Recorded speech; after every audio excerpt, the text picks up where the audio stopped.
A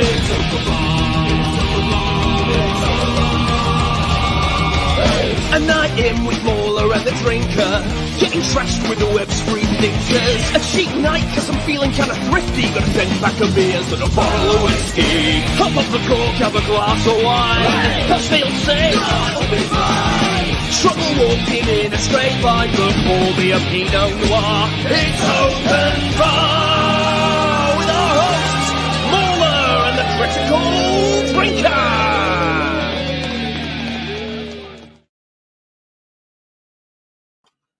Well, would you look at this, MauLer? Look at us starting on time. We did it! Yeah.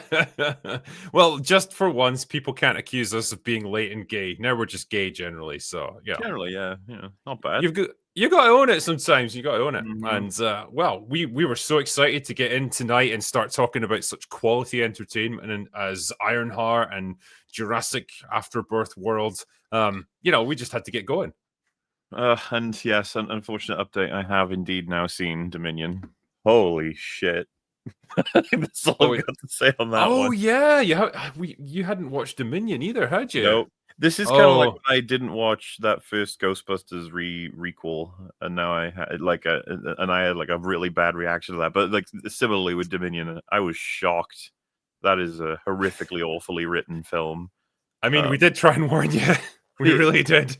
It's everything everyone said, man. The locusts, what are you doing? And then you find out like the reason locusts are destroying the whole world is because some guy was like, I can fix all crops by creating locusts that will go to crops and make them immune to like degradation.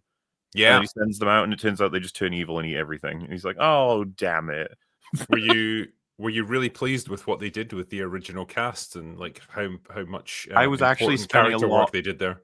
Spending a lot of watching the film trying to figure out if it was purely reshoots, like because they're very separated in the first half, but then they do link up, and I was like, the editing in that film is horrendous. I don't know if you remember the scene where they all nearly get killed by Bigosaurus Rex 2. I don't know, but there'll just be loads of moments where like one of them's climbing a ladder, and then it'll just hard cut to all of them up at the top, and you're like, okay, yeah. Just stuff like that all the way through it is really fucking hard to follow. But awful film.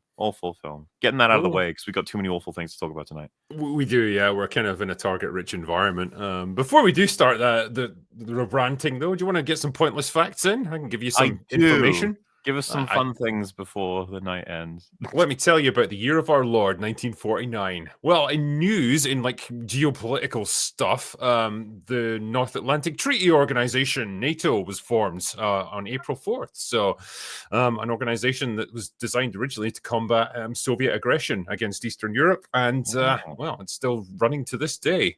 Other stuff that happens, the first ever Emmy Awards were hosted in that year. And we also got our first ever daytime soap opera, These Are My Children, apparently. And George Orwell's novel 1984 was published in this year, 1949. No, it wasn't. He made that in 1984. It says in the book. Sure, yeah, exactly. It's all a lie. You see, it's the party just telling us to believe this stuff, and we do. So they are pervasive. I was going to say, they're usually pretty reliable, I'd say, those guys. So I'm not worried about it. Yeah, don't worry about it. Just go with it. Stuff that was invented. Modems. The first ever modems were developed at Air Force Cambridge Research Center to convert data into sound signals to be transmitted across telephone wires. So 1949 was when we got our first ever modem. I would love to know what the dial-up speed was. One bit per minute. And they were probably like, holy shit, a whole bit? Now I can answer yes or no. Well, Y or N. But, like, same thing. Yeah, true. Also, Lego was first developed in 1949. That was when the Lego company began producing interlocking bricks, which were the sort of basic precursors to the eventual Lego bricks that we would get that destroy parents' feet to this very day when they stand on them. So there you go. Some pretty cool stuff that was invented in 1949. Yeah. For movies, the top earning films of the year, according to the US box office, were Jolston Sings Again, that absolute classic. Jolston, yeah. Yeah, Battlegrounds, I Was a Male War Bride. Okay. Yeah, okay. Sands of Iwo Jima, that one I know of, and the Stratton story. What's interesting, I think I told this to you before, like the earnings of the top movies throughout since the late 1920s when we first got talkies, they stayed pretty steady around 3-4 million-ish, right? Mm-hmm. They kind of jumped massively during World War II, and then they fell back down to their sort of pre-war levels. So even the biggest movie of the year, in this case, Jolson Sings Again, only earned $5 million. So it's kind of interesting. You would think that cinema would just get bigger and bigger and bigger during this period, but it really didn't. Did he ever sing again after that? We'll never know. They never did a sequel, sadly. Damn. But yeah, apparently the big winner of the year in terms of like the awards was All the King's Men. It was nominated for 7 Oscars and won 3: Best Picture, Best Actor, and Best Supporting Actress.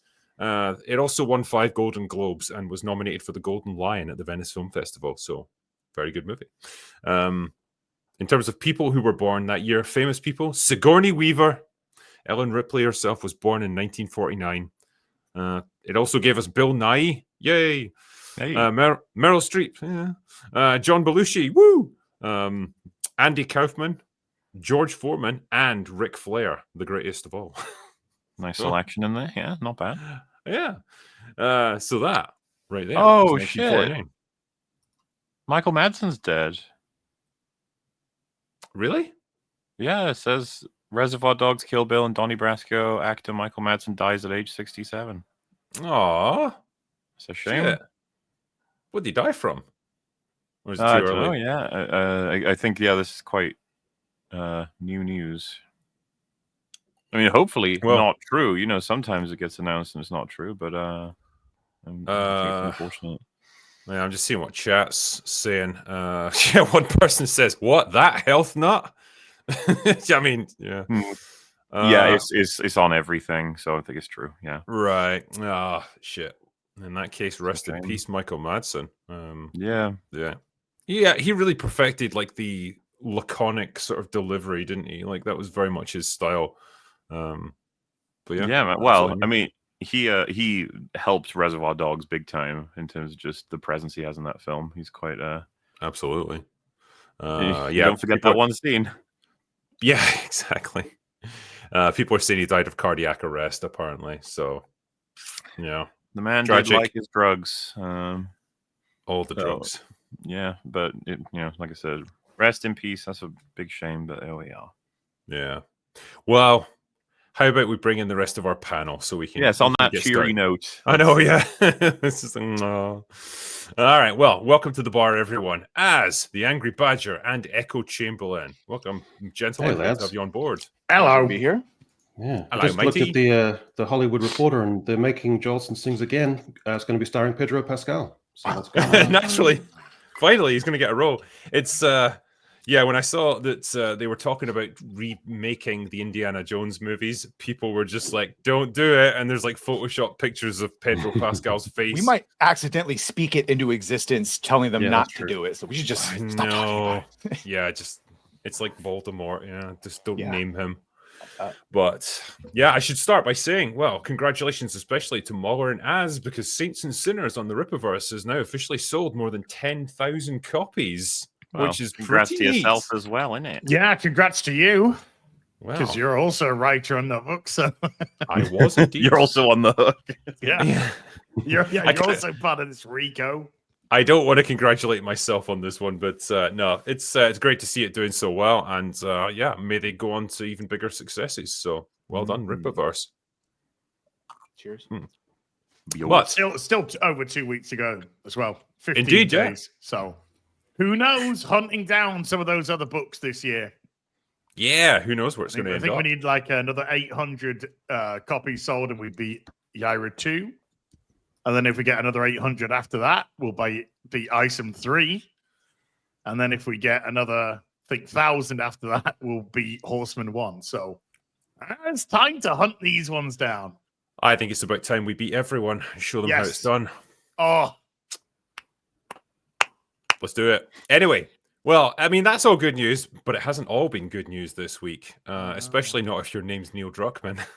So much to our dismay and sadness, Neil Druckmann has stepped down as showrunner for The Last of Us for season 3. And I've got a little quote here from him. It says, "I made the difficult decision." I don't think you made that decision, Neil. To step away from my creative involvement in The Last of Us on HBO, with work completed on season 2, and what a banger of a season it was, Neil, and before any meaningful work starts on season 3, so that they can try and unfuck what I've done, now is the right time for me to transition my complete focus to Naughty Dog and its future projects, including writing and directing our exciting new game, The Intergalactic Heretic Space Profit Margin, along with my responsibilities as studio head and head of creative, and dickhead. So, yeah, what a sad thing. I mean, I'm sure it was entirely Neil's decision, and he wasn't asked to leave by HBO, so that they could try and undo all of his work. I mean, it's all speculation, but it just seems like, really, Neil?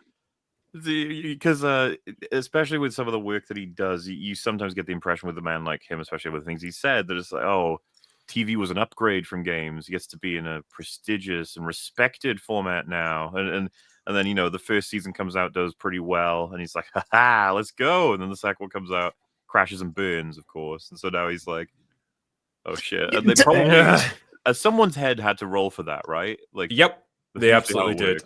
The third season with Abby will totally be good. That'll get them back on track. Yeah, they're so Abby-focused season. I'll be interested to see what they do in terms of trying to put this right. Like, can you pull this back somehow? Yeah, like, I don't know. But the first season was probably always destined to do well because it does follow the beats of the first game, which did exceedingly well in itself. They did some creative license stuff to try and win some awards, and it worked because that's the way that they attempted that. But season 2 was always going to be the season where everybody was going to look at in terms of, are they going to follow the beats of the second game that failed miserably? Are they going to try and repair some of the damage, like keep Joel on for a lot longer and then let Joel take over the role of that? I can't even remember the Asian guy, the sperm donor, God, I can't remember him either. What the hell was he? Asian guy was sufficient. Token Asian. Eddie. Why can't I not remember his name? Jesse. That was. I knew it started with a J. Yeah, who just gets shot in the face. But you knew everyone was going to check out after Joel was taken out. Like the same thing was going to happen. You were going to alienate everyone that loved him. So what were they going to do? Did they really think they were going to maintain? Bella Ramsey. Yeah. This fucking anomaly of humankind. In breach of the Geneva Convention, of course, Drinker forced me to watch the entire season, and it was remarkable how they managed. I apologize for nothing. I know. Violation. They managed to keep all of the worst, horrible shit from the game, and then add a bit of their own. It was just like, wow, you guys are impressive. Yeah. I think season 3 is going to be Abby led. That's going to be the main character season because we know it's the second half of the game where Druckmann thought he was going to be an absolute living legend. And by the end of the game, everyone's going to go, oh my God, Neil. You're such a I thought I was going to hate Abby, but by the end of it, OMG, I don't know, maybe she's the bestest. There was fuck that cow, why is she dead? I know. I think I know how to fix this. I would straight up make Abby the hero and turn Ellie into a villain because she essentially is already. And just have Abby actually kill her at the end. That's who was signed with by the end of season 3 is the zombies. Yeah. Those guys have had it rough, they deserve to just have their chance. Do you think there would actually be higher ratings if they brought back the 2 gay guys in the romance from episode 3 of the first season? Just because they had better actors. Make out again and die again. I'm surprised they're justifying the expense for a 3rd season, given that they know most people checked out. This would be absolute insanity in any other context. The fact that if you remove any knowledge of The Last of Us as an IP, and then you see this run out as a TV show, it's just a new TV show, zombie apocalypse, different kind of take, remix on it, blah, blah. Being like season 2, they're killing the most interesting character, they're turning the second most interesting character into a complete piece of shit asshole, and then the whole story's fucked. And it's like, by the 3rd season, nobody you even care about is left, and the whole thing is about some person. It's like, what psychotic decisions are these? It's not like Game of Thrones, with Sean Bean. There is somebody that can save this show. Stuff like that, There is somebody that can save this show. Season 3, Abby's like, I'm going to go do all the things.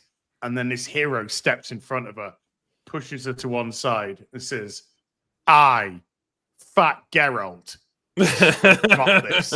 And it's just a season on Fat Geralt going around just massacring zombies. Just slamming people into garage doors. Yeah. Punching That's his fucking signature little move. kids. You got to sparingly Yeah. use that, okay? That's like a season finale and half-season, mid-season finale sort of thing. Got to build up to it. The thing is, right, yeah. I know they'll never do him justice, and like, because they know he's like this like super popular meme that everyone kind of loves, and so if they put him in the show, everyone will be rooting for him. Of course they will. It's Fat Geralt. He looks awesome. Yeah, there's a good point here. When has a showrunner left their successful show between seasons? Probably never. Yeah. Well, it never happens without a bit of like, wait, what happened? And they're like, everything is fine. I left of my own accord. Like, I see. Fine. I have a video game to make that's totally not going to flop also because I'm going to make the same mistakes. The thing is, right, I get the impression at a company like Naughty Dog, Neil Druckmann is essentially treated like a god. You know, like everyone's either in awe of him or terrified of him. And so like everything he says will be taken as gospel. Every decision will be implemented. Nothing will ever get questioned. And there's really there's no repercussions for any, mistakes or failures or whatever. Even the backlash to Last of Us Part 2, the game, would probably just be hand waved away as like, oh, it's just bigots and haters and stuff. We don't have to care about what they say because, we're on the right side. Yeah. But when you get into the world of network TV, it's a bit of a different ballgame because they expect results. And if your show absolutely tanks in season 2, the ratings are down and everyone fucking hates it, you're going to be held accountable because you don't have that political capital in the TV business that you have in the video game business. And there you go. As you said, MauLer, heads were going to have to roll for this. Someone was going to have to be the scapegoat. And of course it's going to be him because he's fucking... the head should be crashing down the fucking staircase with this one because it's like, oh, man, what did you guys do for season 2? And then they broadly explain it to the bean counter people or the suits in the boardroom and they'd be like, that sounds awful. Why would you do that? And it's like, oh, we did it in the game. And it's like, oh, and how was that received? I don't think that's relevant. We don't need to talk about that. Yeah. Just don't worry about it. Different market, man. Is it possible they do a super stripped down third season with Abby and try to make her likable and save on budget? Because how the hell are they justifying these expenses? I don't get it. They're poor over there right now. Yeah, you could save money just by having her walk through like deserted fucking streets and stuff. Yeah, forest. Or just like underground parking lots and stuff. Like, stuff that doesn't need much set dressing. Is there going to be any zombies? Nah, it's just don't worry. I'm not too familiar with this IP, so what's the deal with the baby that Ellie was going to be the dad? Nothing really happens with the baby. It's quite in the game. It's even funnier. Yeah, because it's Dana, isn't it? Dana. Yeah. They go through all of these shenanigans with the zombies, and Ellie gets bit right in front of her. And instead of Dana going, "Oh my God, how have you not turned, or are you going to turn, or anything like that?" She just goes, "By the way, I'm pregnant. I'm just going to sit on this sofa for 20 hours of the game now." I thought you were saying, and then it's like, then it's like, let's fuck. Yeah. Oh no, that's in the TV show. Sorry. Yeah. Oh, that was well, gross, on my stream, we went through a thing of trying to rank the all-time bangers, and our first line of dialogue was, I think it was something a male presenting Time Lord will never understand from Doctor Who. Followed by spoken by man. Then we had Get Away From Her, You Bitch from Alien Romulus. And then we had Be Careful to Keep Your Feet Beneath You. It's a long way to the bottom if you walk on water from Rings of Power. And then we decided we slotted this one in fourth. I'm going to be a dad. So that's our ranking we've got at the moment. I don't know how the fuck you ranked those. It was iconic. They're all just so awful. They're all champions in my eyes. Yeah, they all deserve recognition. Yeah, when I said it was funny, I thought you were talking about what happens next, right? Like that they go back to the field, like the house next to the fields or whatever, and you got Tommy is just ruined and depressed, Ellie's depressed, Dina and them are raising that baby, and then Ellie's like, right, I'm gonna go on my revenge quest. She's like, if you do, I'll leave you. And they're just like, okay. Yeah. Bye then. Then goes and does it, gets her Some dad fingers she bitten is. off, and then she's like comes back. She's like, "I'm alone." Okay, well there we go. It's She like comes back and she can't play guitar yay. anymore. Oh, I've had my fingers bitten off. I can't play I my think guitar. Oh. It would be safe to describe that whole sequence as the 7th act in that game, where you just like, just die. Like, it's just so Act annoying. 12. Oh. I described that game as a misery simulator, and I stand by that description. It is just horrible misery porn. You fucking made me play it, you twat. I'm noticing a theme. I did, yeah. And again, and for that, I don't apologize. You rushed to beat it in time for the stream, and you beat it like at the last second. Before I think like what? We were going live. 38 minutes. Yeah. Full PTSD and still. We were going live that night, right? And Az Yes, was messaging me like, I'm at this point, right? How much fucking further is it till the end? I'm like, stay strong, buddy. You'll get there. Stay strong. It wasn't long. It wasn't long before the stream started that I finished. Yeah, I think maybe the most excruciating moment in the whole show was listening to Bella Ramsey play and sing "Take on Me." Oh. And I kept thinking as they were doing it, like, oh, she'll get interrupted by something, or like she'll notice that she's being watched and then stop. And then the horrifying realization sank in. Oh my God, she's going to go through the entire fucking song, isn't she? Yep. Ouch. Christ. Yeah. Anyway, well, sad to see Neil Druckmann go. I'm sure he'll be deeply missed at HBO, and they'll just have to try and carry on without him. He could go to his next failure, which will be the fucking Intergalactic. Oh my God. I can't wait. Yeah. When are we expecting that in like fucking 3 years or some shit? I forget what the release is. Yeah. There's no release now. I don't think there's been any release announced for it. I don't think so. Well, I'm sure it'll be very exciting. Yeah. Oh yeah. There's going to be years of their actress saying a bunch of like political stuff on social media because it's just going to be for sure. fodder. I thought it was really she's in the show. Yeah, she's in the show. She's one of the gang from the show. Yeah. And she literally looks like she stepped in off the street in LA. Like she's shaved head, tattoos, piercings, just flawless complexion. Very mentally stable. Absolutely mentally stable. Yeah, but it's just like all that stuff. Like you're living in a post-apocalyptic world of we're barely scratching out a survival. And do you really think you've got time for all that? Body piercing and decoration. Apparently, yes, you do. That's essential stuff. It's great. Love this show. Love it. Let me just do a couple of super chats as we're going before we move on to the next thing, because like they're piling up here. Mikey Gustler says, if I won the lottery, I'd form a studio where I would work with film studios on releasing different cuts of film that haven't been released yet, like the AR cut of Suicide Squad or Predator 2, the NC-17 cut, or the 3-hour cut of The Crow 2. Schumacher cut of Batman Forever. I'd like to see that. Yeah, bring it on. Release the Schumacher cut. Yeah, I still want to see the AR cut just to see what it's like. Yeah. What did he actually produce with Suicide Squad? Well, originally Joker was supposed to be far more prominent, and it was supposed to be Steppenwolf at the end, and those were supposed to be parademons instead of the just whatever creatures we got. But yeah, I mean, I think David Ayer himself needs it as some kind of emotional closure. I think this is like a gaping wound in his psyche that he's never gotten over. I'd be pissed if I made a movie and they edited it, and then I got hit for their edited, and it's like, wait, look at my version. When are we going to get those Rebel Moon long cuts that we've been hanging up for? We got them. Yeah, we got them. We got the Snyder cuts. They gave it to him, man. They gave it to him, and he still failed. Those poor fuckers. They were like, "Look at the Snyder cut. We need that. Can you get us that?" He's like, "Yes, I can." And they're like, "Oh my God!" And then they're just like, "Zach, what happened?" He's like, "I don't know, man. People just aren't ready for art." That's like, well, turns out I'm a bit of a retard when it comes to the old writing thing. I'm something of a retard myself. I'm something of a retard myself. He's also asking, have you seen Angry Joe going after people criticizing Superman by saying, how many comics have you read? The movie isn't out yet, so why are you so critical of the clips? And if you claim to know Superman, why don't you act him? Why don't you act him? Act him?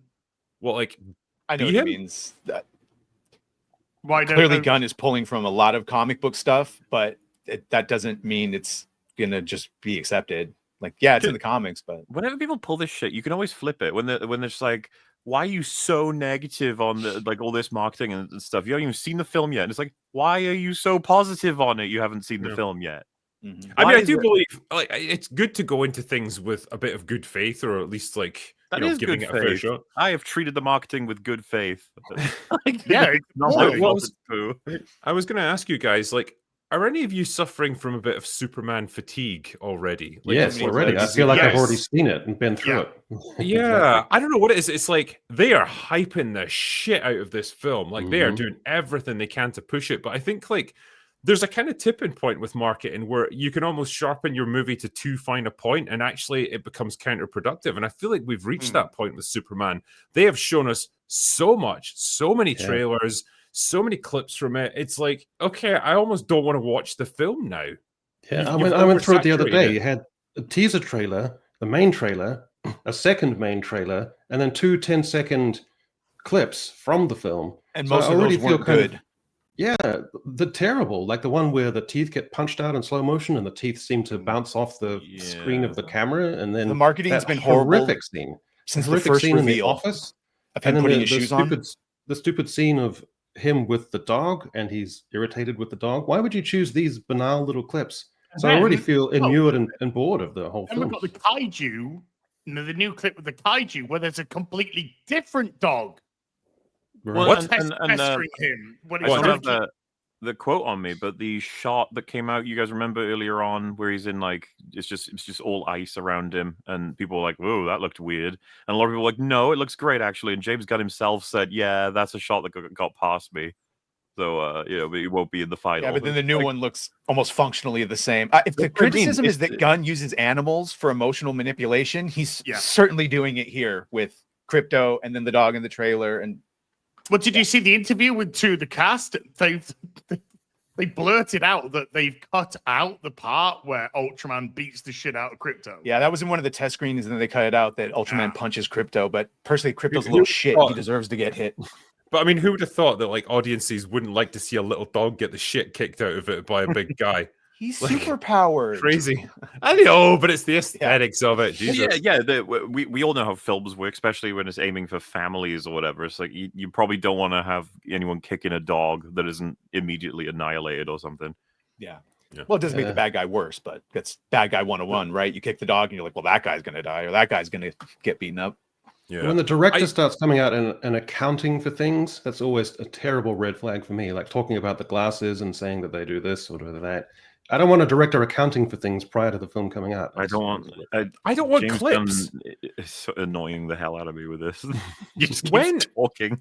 When did movies start releasing clips of the film, right, before the movie actually comes out? Because I don't know about you, I fucking hate just like a 2-minute clip of the movie where there's no context. I don't understand what the hell's going on. It's just like a random scene from the movie. What am I even supposed to take from it? Well, like if anything, go on a talk show, right? And then they'd bring a clip to show. So that's happening. But then they're also just releasing, like you said, random ass clips for no reason. Yeah, and it's like it spoils a chunk of the movie and it robs it of context. And I just like I don't really know what I'm supposed to take from it. Like trailers are how you hype up films. A fucking clip doesn't give you anything. Well, it's meant to hype up the film, but like you said, if your clip isn't going to be biting enough to really attract attention and people start kind of scrutinizing it and they don't have the context for it, we don't have the context for the rest of this. But the Angry Joe comment's fucking hilarious considering he's based his whole career on fucking shitting on stuff. But there again, isn't he angry? Like, yeah, well, he does trailer reactions all the time. Why are we not allowed to have a bad opinion of the marketing? I don't get it. It's his favorite character, and I get that he's protective over his favorite character. He's a Superman fanboy, but I just think objectively, there's been so much marketing that I have that fatigue. I'm just like, I'm so fucking over this. I'm so done already. I feel like I've seen the film 10 times. I just want to come out. I've seen James Gunn everywhere. Yeah. And I don't give a fucking shit about him. I know barely a thing about David Cornsweet. Rachel Brosnahan's trying her hardest to be as positive as possible. But other than that, it's just like, here's Crypto being fucking Baby Yoda again for the 15th time. It's like, oh. Yeah. Dude, things that get me excited are David Cornsweet and Rachel Brosnahan talking about their characters, if you do find those interviews. But everything else is Gunn doing Gunn stuff. But it's cringy. The only ones I've seen are just cringe. We're going to say nice things about each other for 2 minutes flat. And it's just like, oh, fuck off. I know what MauLer's about to say. He's about to say there's basically a crypto substitute in Jurassic World. Yeah, we got a Absolutely new Baby Yoda attempt, though, because that was in the marketing. I'm assuming you would have seen it at some point, Drinker. There was like this weird post from whatever Jurassic fucking account that was like, you gotta save, what's the name of it? Dolores. Yeah. Dogosaurus Rex. And it's like, save Dolores. Oh, we love Dolores. Yay, Dolores. It's like, what the fuck is happening? And it's like, As we'll be ripping the head off of a Dolores about 6 months time. I'm not even. Nobody will care. Well, I'm not even sure if Dolores is alive at the end of the movie. I honestly can't remember. This little girl illegally took it, so she's. Or died from the chemicals and all that candy. But it's basically Baby Yoda, Dora the Explorer, and Lilo and Stitch all just mushed together. Because it's going to be like the City Slickers when he takes the cow home, and in the second one, it's a full-size cow. She's just going to have a Triceratops or whatever it was. It's so funny because the whole premise of the movie, right, when it starts, is that dinosaurs are dying out across the world because they can't survive in our environment. The pollution, like the oxygen levels are all wrong, the temperatures are all wrong, and the only places they thrive are in these like very isolated spots around the equator, which okay, fine, it's bullshit. And then what do you have? You have this little girl feeding like 20-year-old candy bars to this fucking dinosaur, and it's like you can't even give a candy bar to your fucking dog or it'll die. But fucking dinosaur. Not this movie. But it was fucking dinosaur wild getting diarrhea. Watching Dominion right before this, because it is a sequel technically, right? It's all the same continuity. And in Dominion, the ending is hallelujah, the dinosaurs are all over Earth, living wonderfully in symbiosis with humans and other animals. What a great world we're in. Goodbye, the end. And then this one begins with, they all died. There's definitely some global warming, climate stuff. Like with the dinosaurs, I understand, because he does say Neo-Jurassic and like in the equator. But then the Dr. Loomis, played by Jonathan Bailey, who was the best part about the film, I thought. He really tried and was like a whole character. Of course, he mentions he studied under Alan Grant, but he does give a whole speech about like, we don't own this world. And like this, he does the George Carlin speech about how the planet will just shake us off like a bad cold when it's tired of us changing the environment. We're about to fucking start talking about this. We got to move away from it if we're not. Yeah. It's like back away for now. Back away for now. We'll wait until it's radioactive. Yeah. I just want to go back to James Gunn for a second. Yes. If you put this shit on like these clips and you put them on social media, then it already has the effect of feeling like second screen content, which is the absolute opposite of what you want from a feature film that should have building a mystique around it. So if you just got that second screen content feel, you're just detracting from the film. You're not enhancing it. No, I agree. It's hard to latch onto a plot. James, just put it on Twitter. Yeah. We'll watch it there. I guess I should try and tackle this. I've been putting this off, but so Ironheart, the last 3 episodes came out, and some of the panel here have seen all of it. I tried my utmost, right? I tried. I think between all of us, we've seen all of it. Yeah, I got a good way through episode 5, and I just thought, you know what, this isn't worth it, man. It's just not. This is punishment. But wow, what a show! What can I even say about it? What can you guys say about it? What did your experience of Ironheart come down to? They answered the question of what if the superhero show was just a super villain show, and let's see if we can get away with it. And a lot of people haven't noticed yet. It's kind of crazy. My key takeaway was pure moral emptiness. If you have a character who starts off as someone who's marginalized, who's overlooked, even though they're brilliantly talented, then you've got the bare bones of a good, anti-hero kind of story. You can kind of root for them.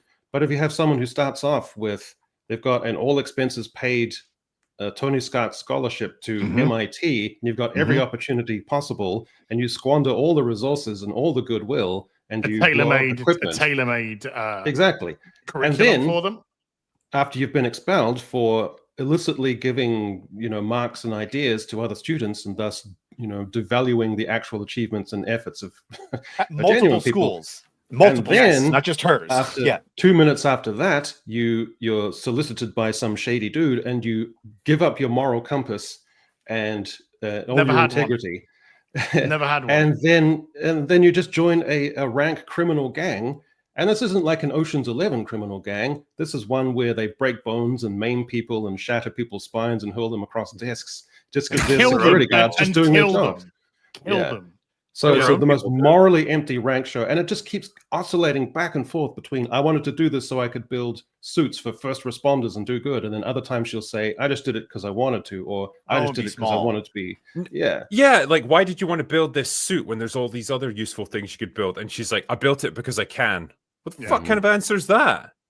And yeah, there's a point where she says to Xavier, am I a bad person? And I honestly was just waiting for him to go, yeah, you are. Yeah. You are a horrible person. You're completely morally bankrupt. You're selfish. You're narcissistic. You don't give a shit about anyone but yourself. You're willing to break the law. You're willing to steal from people. Her mom tells her that. Betray your own so-called friends. And for what? Just so you can feel better about yourself? So you can build something iconic? Why? So you can get famous and rich? That's it. You don't care about helping people. You are a horrible person. People out there making the argument that it's like, wow, you've like missed the whole point of the show. She's a flawed person who's working through these flaws. It's like, Tony Stark was a flawed person, right? And you understood his flaws, right? And you understood the price he had to pay as a result of those flaws and what he had to do to try and atone for them. That was a flawed character. Disservice they're trying to do right now. Calling Tony, oh, he's a warmonger. He was a criminal. It's like, first of all, he might have been naive. He knew he was making weapons, but he thought he was making weapons for America. And the second he finds out with photographic evidence that it's other people have them, he puts on his suit and he goes and destroys them and then stops the, like, this is so not the same thing as Riri, who had every chance to do things legally in the right way. Is it not funny, though, that like Tony will get called maybe a war criminal or a criminal by people who are basically like stretching the definition a little bit because it goes beyond law. It's more of a spiritual thing. Like, oh, you've done this, now that. But she's literally a criminal. Like this, through and through. There's no question. It's flying around in an Iron Man suit, committing crimes. I hope no one connects it to her. The only person with an Iron Man suit. Yeah. But even at the end of the show, Mephisto uses all of these points that were talked about as they're keeping you down. Because he's manipulating. Because he's evil. It's just like, oh my god, do you not even fucking see this? Can I ask a question as well? What becomes of Zeke at the end of the show? Nothing. He vanished. Oh, great! After she That's satisfying. So he has powers now. After she deprogrammed him or reset him, he just vanishes from the show. Do you know what he looks like? He looks like the Doctor Doom from the Fox X-Men with the internal cybernetics and he just shoots electricity out generically. It's just got two fucking metal discs on his lines temple. going down. Yeah. Wires. At one point, Riri laments at one point, I could build 1,000 other things and no one would care or pay attention. And that's how dissociated from reality is that? Well, I said he went solo. Why make billions when you can steal thousands? That's Ironheart. Yeah. Well, none of your tech is representative of helping any kind of service, making firemen better at their job or police or whoever. It's just you just really liked Tony Stark's idea and copied it. That's your whole thing. I also don't understand, because I think we talked about this as well. Like, it doesn't have an arc reactor, so it has to just charge, and it runs on batteries. It's like there's a very obvious reason why no one had built an Iron Man suit before Tony Stark. It's because it needs an arc reactor to power it. Like the amount of power it takes to fly and shit and shoot repulsor blasts, you can't do that from a battery. And it's solar powered, dude. What are you talking about? Solar powered. Yeah, but the first time you see it with the solar wings out, it's at night. I know. Charging at nighttime. Yeah, I wrote so much shit about this. You're quite as good at the science thing as you think you are, Riri. The script that I wrote for this, I was writing so fast. I was typing faster than Slug with her long nails, which he was typing in the show.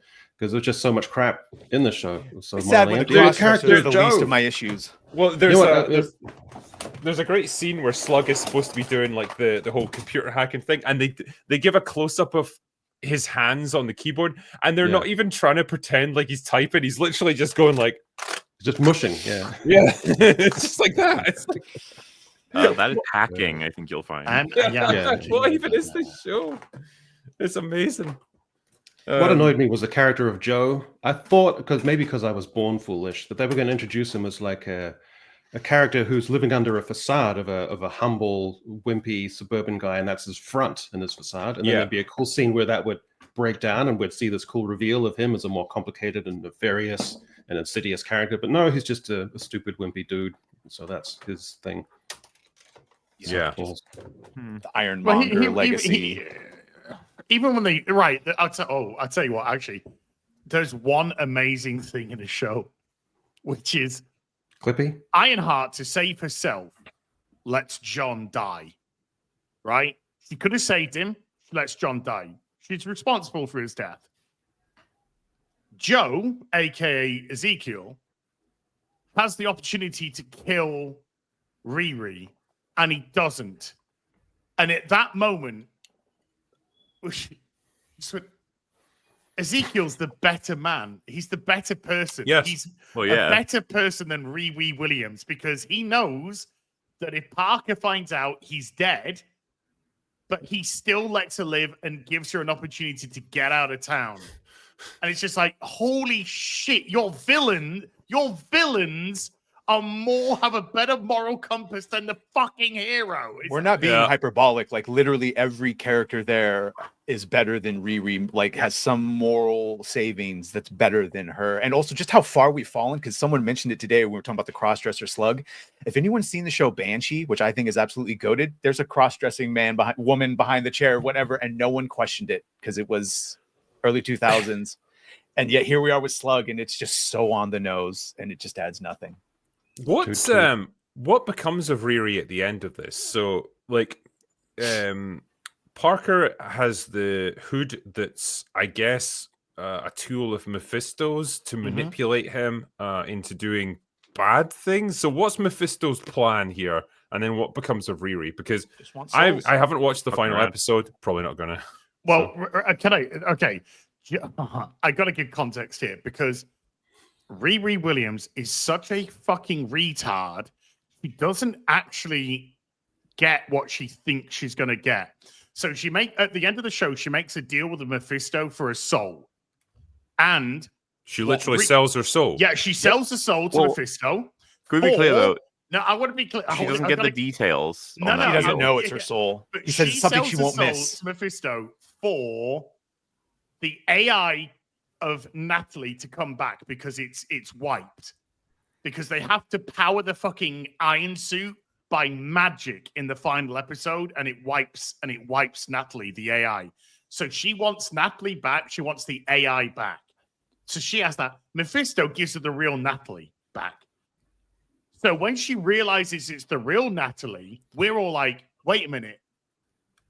You're so fucking retarded. Instead of saying, can I have the real Natalie back? You just wanted the fucking AI? That is the level of fucking retardation of Riri that we're dealing with here. Did she realize that was even an option? Well, that's the thing. There was no details. The deal happens almost instantly. There's no asking how anything works. It's the devil deal, right? Yeah, because if Riri thought she could...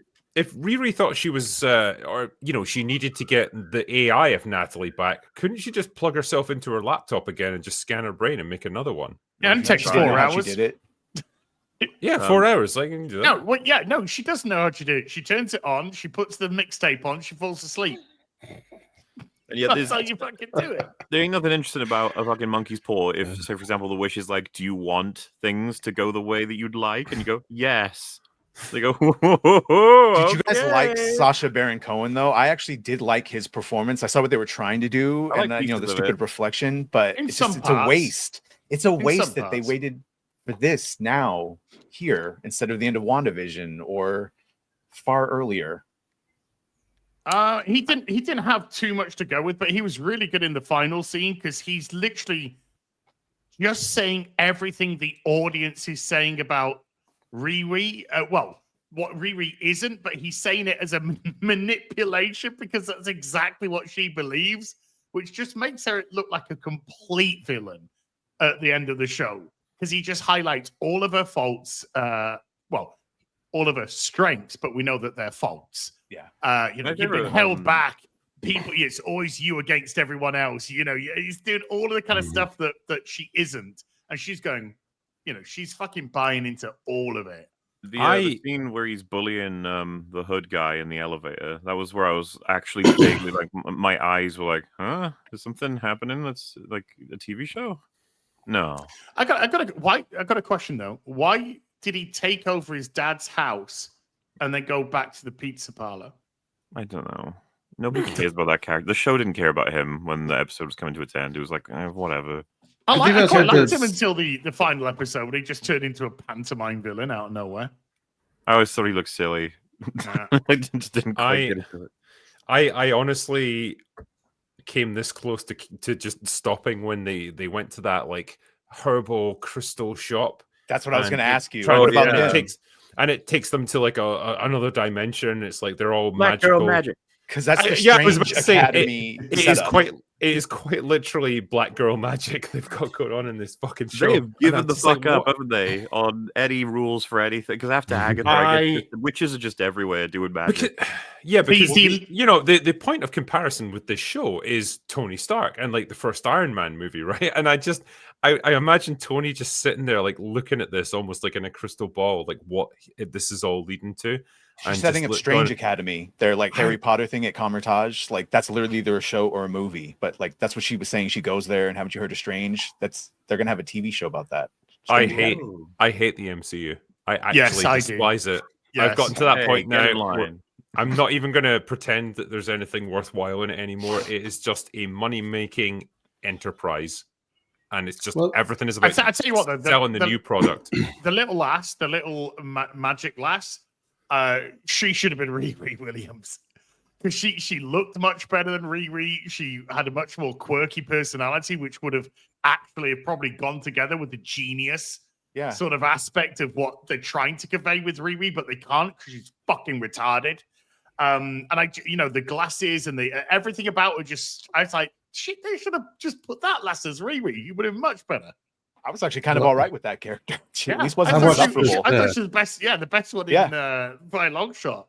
I don't know how you guys got through all these episodes. I got to episode 3 and I had to go in 1.5 speed. So try to imagine. Got through Batwoman. Try to imagine Riri on 1.5 speed with her little twitches and frowns and quivers. That's her acting. Yeah, but I had this strange feeling while I was watching this because it was made in 2021, they finished filming in November 2022. Yeah, so I had the very strange feeling of watching something simultaneously really progressive, but also really stale and dated because the cultural ground had shifted under its feet. Yeah. So there's all the stuff about there's the transgender with the long nails. There's the non-binary person, and then the mother knocks on the door and says, "You got a boy in here?" And then she says, "Have you got a girl in here?" Just all of that stuff.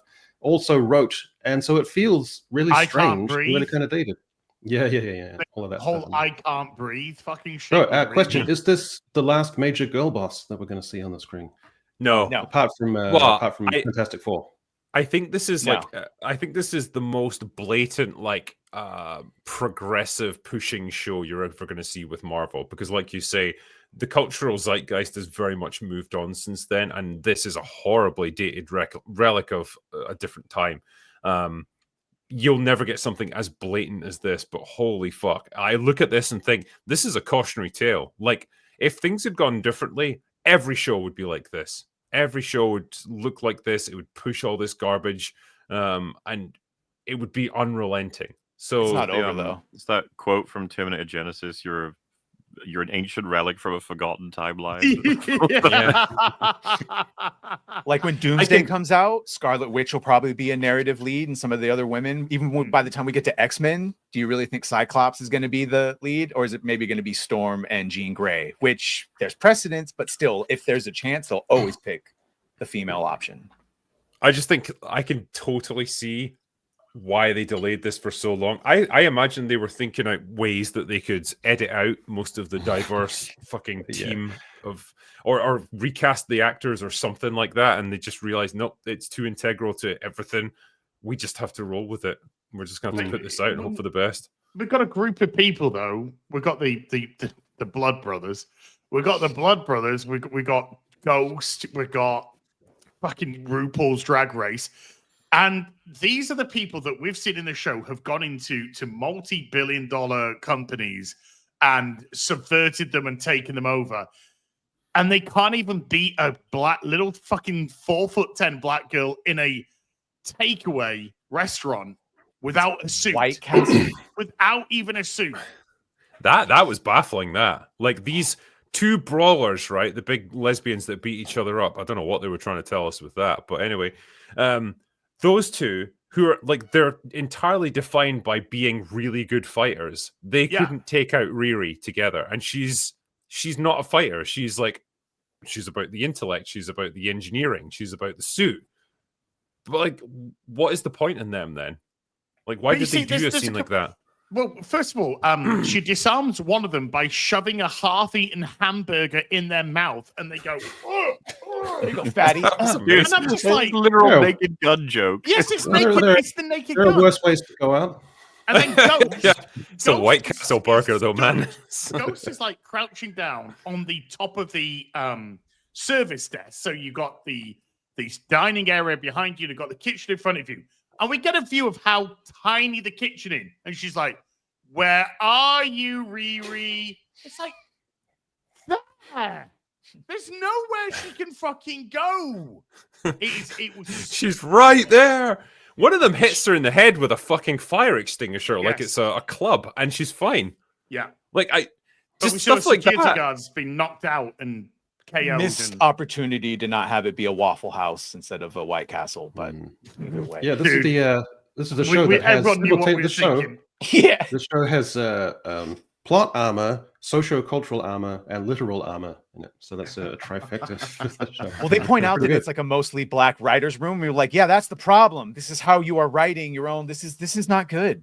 I would not, if I had a daughter, I would not want her to watch the show. And if I had a black daughter, I would definitely not want her to watch this show. Riri is nothing to look up to. Well, it's the first thing that to me from Marvel has actually addressed equality perfectly. They've been racist to everybody in this show. It's great. It's like, true. Okay. Well, one of the writers is an urban poet, and she must have been responsible for the line when the guy says, "Catch you in your fields, huh?" I mean that I don't just mean that colloquially, not at all pejoratively. Oh, yeah. That's a banger. There's so much clunky dialogue though in this. Like Riri talking about when she's trying to analyze the fragment of the hood that she's got, like to find out the energy patterns in it or something, and she's like, I have to discover the secret to this thing before the hood before Parker inevitably comes after me. Like literally speaking like that. What fucking human talks like that? Especially a teenage girl. It's absurd. But it's the whole script is filled with stuff like that. It's like, do you understand how human beings converse? No, they don't. There was one scene between Riri and the mom. Sorry, Echo. Just I was literally just about to say that the scene between AI Natalie and the mom, where the mom is confronted by what seems like the spiritual reawakening of a slain teenage girl, and when a minute later they're just conversing happily on the couch. It's so bizarre. Well, she does it with Xavier as well, right? Like resurrecting his dead sister in front of him and not thinking for 1 second, maybe this guy might be a little bit put out by like me. She says, "What do you think?" She's like, "What do you think?" It's like, what? It's like you're basically putting a pixelated skin suit of my dead sister in front of me, powered by an AI, and you expect me to be happy about it. Like, this is really disrespectful. Him like explaining the problem and her having nothing to say because it's like, I guess I honestly, if this followed the usual pattern with Marvel shows and Disney shows and stuff, as he's in the middle of making a really valid point like that, they would have got interrupted by something so that she doesn't have to, the audience and the character doesn't have to wrestle with the uncomfortable problem of, I've done a really shitty thing and I've got no justification for it. That's what they usually do. They interrupt it just as a character's making a point like that. I think it was Epic Mike. Sorry, he was talking about that. He was like, if they had just made Riri like have the curse that Tony had, where she just can't stop inventing things, and made that more the crux of it, instead of just I'm gonna be small, I'm gonna be iconic. She literally invented a necklace that allowed her to take the construct of the AI that she just created anywhere, so it can be positioned remotely in any position, and the application that could be used for is a multi-billion-dollar idea. And again, I say to you, why make billions when you can steal thousands? Well, I mean, as much as they say like, oh, you're getting thrown out for plagiarism or whatever, it's like, wait, but she did build an Iron Man suit. That's probably a skill that's going to be pretty fucking useful. If that's something that's casually easy, then everyone in the fucking, well, not everyone, but like all the military would have them at this point then, wouldn't they? Of course, yeah. As pointed it out, Tony needed to miniaturize the arc reactor in order to power his suit. Yeah. And yet she found a way for it to be functional with wind and solar. That to me is arguably more impressive than the arc reactor, and yet that's not monetized or explained any more than it needs to for the story. It's Baffling. just, yeah. And it's so funny because like wind and solar are weak as fuck. Like, Yes. and even if you're They don't charging translate it to battery. Yeah. Particularly and if wind. you're charging it from the mains, if you tried to charge a suit like that to power it, it would fucking knock out the entire city block that you're in. Like, I would say don't underestimate wind. If you can fart in the suit as well, I'd say that's really going to help. They're huffing their own fart, so they can't spare the power for the machines. If it was fueled by self-righteousness, then it fucking hell. It would be endless. It's incredible. What was the point of Parker and his gang? Like, why did he want to take over all these different companies? Right, want to be king, because rich and powerful. They were subsidiaries under his father's major company. Right, but didn't it go back to that original flashback? It was just still made no sense because ultimately he goes to his father and gets his father to sign over everything. Because I never understood how that was meant to work anyway. Like with the tunnel lady, right? It's like, okay, I'm going to appear in your car and I'm going to force you to sign this contract that makes me a shareholder in your company. And it's like, do you really think a contract signed under fucking duress like that is going to hold up? Like, yeah. Take him to court. Let's see if he shows up to fight against him. And then Drinker, the second one that he goes to, the guy says, "Oh, I expected you to come. So here," and he hands him a check for a shitload of money. And I'm like, "What are you gonna do? Fucking cash it? Are you gonna go cash your fucking check? Can you put this into my bank account, please?" It's just like as soon as it was cashed, all your fucking details will be known. Or if it's like cash. Vast transit network underneath the city to presumably revitalize it, bring in thousands upon thousands of good-paying contractor jobs, get sanctioned by the state.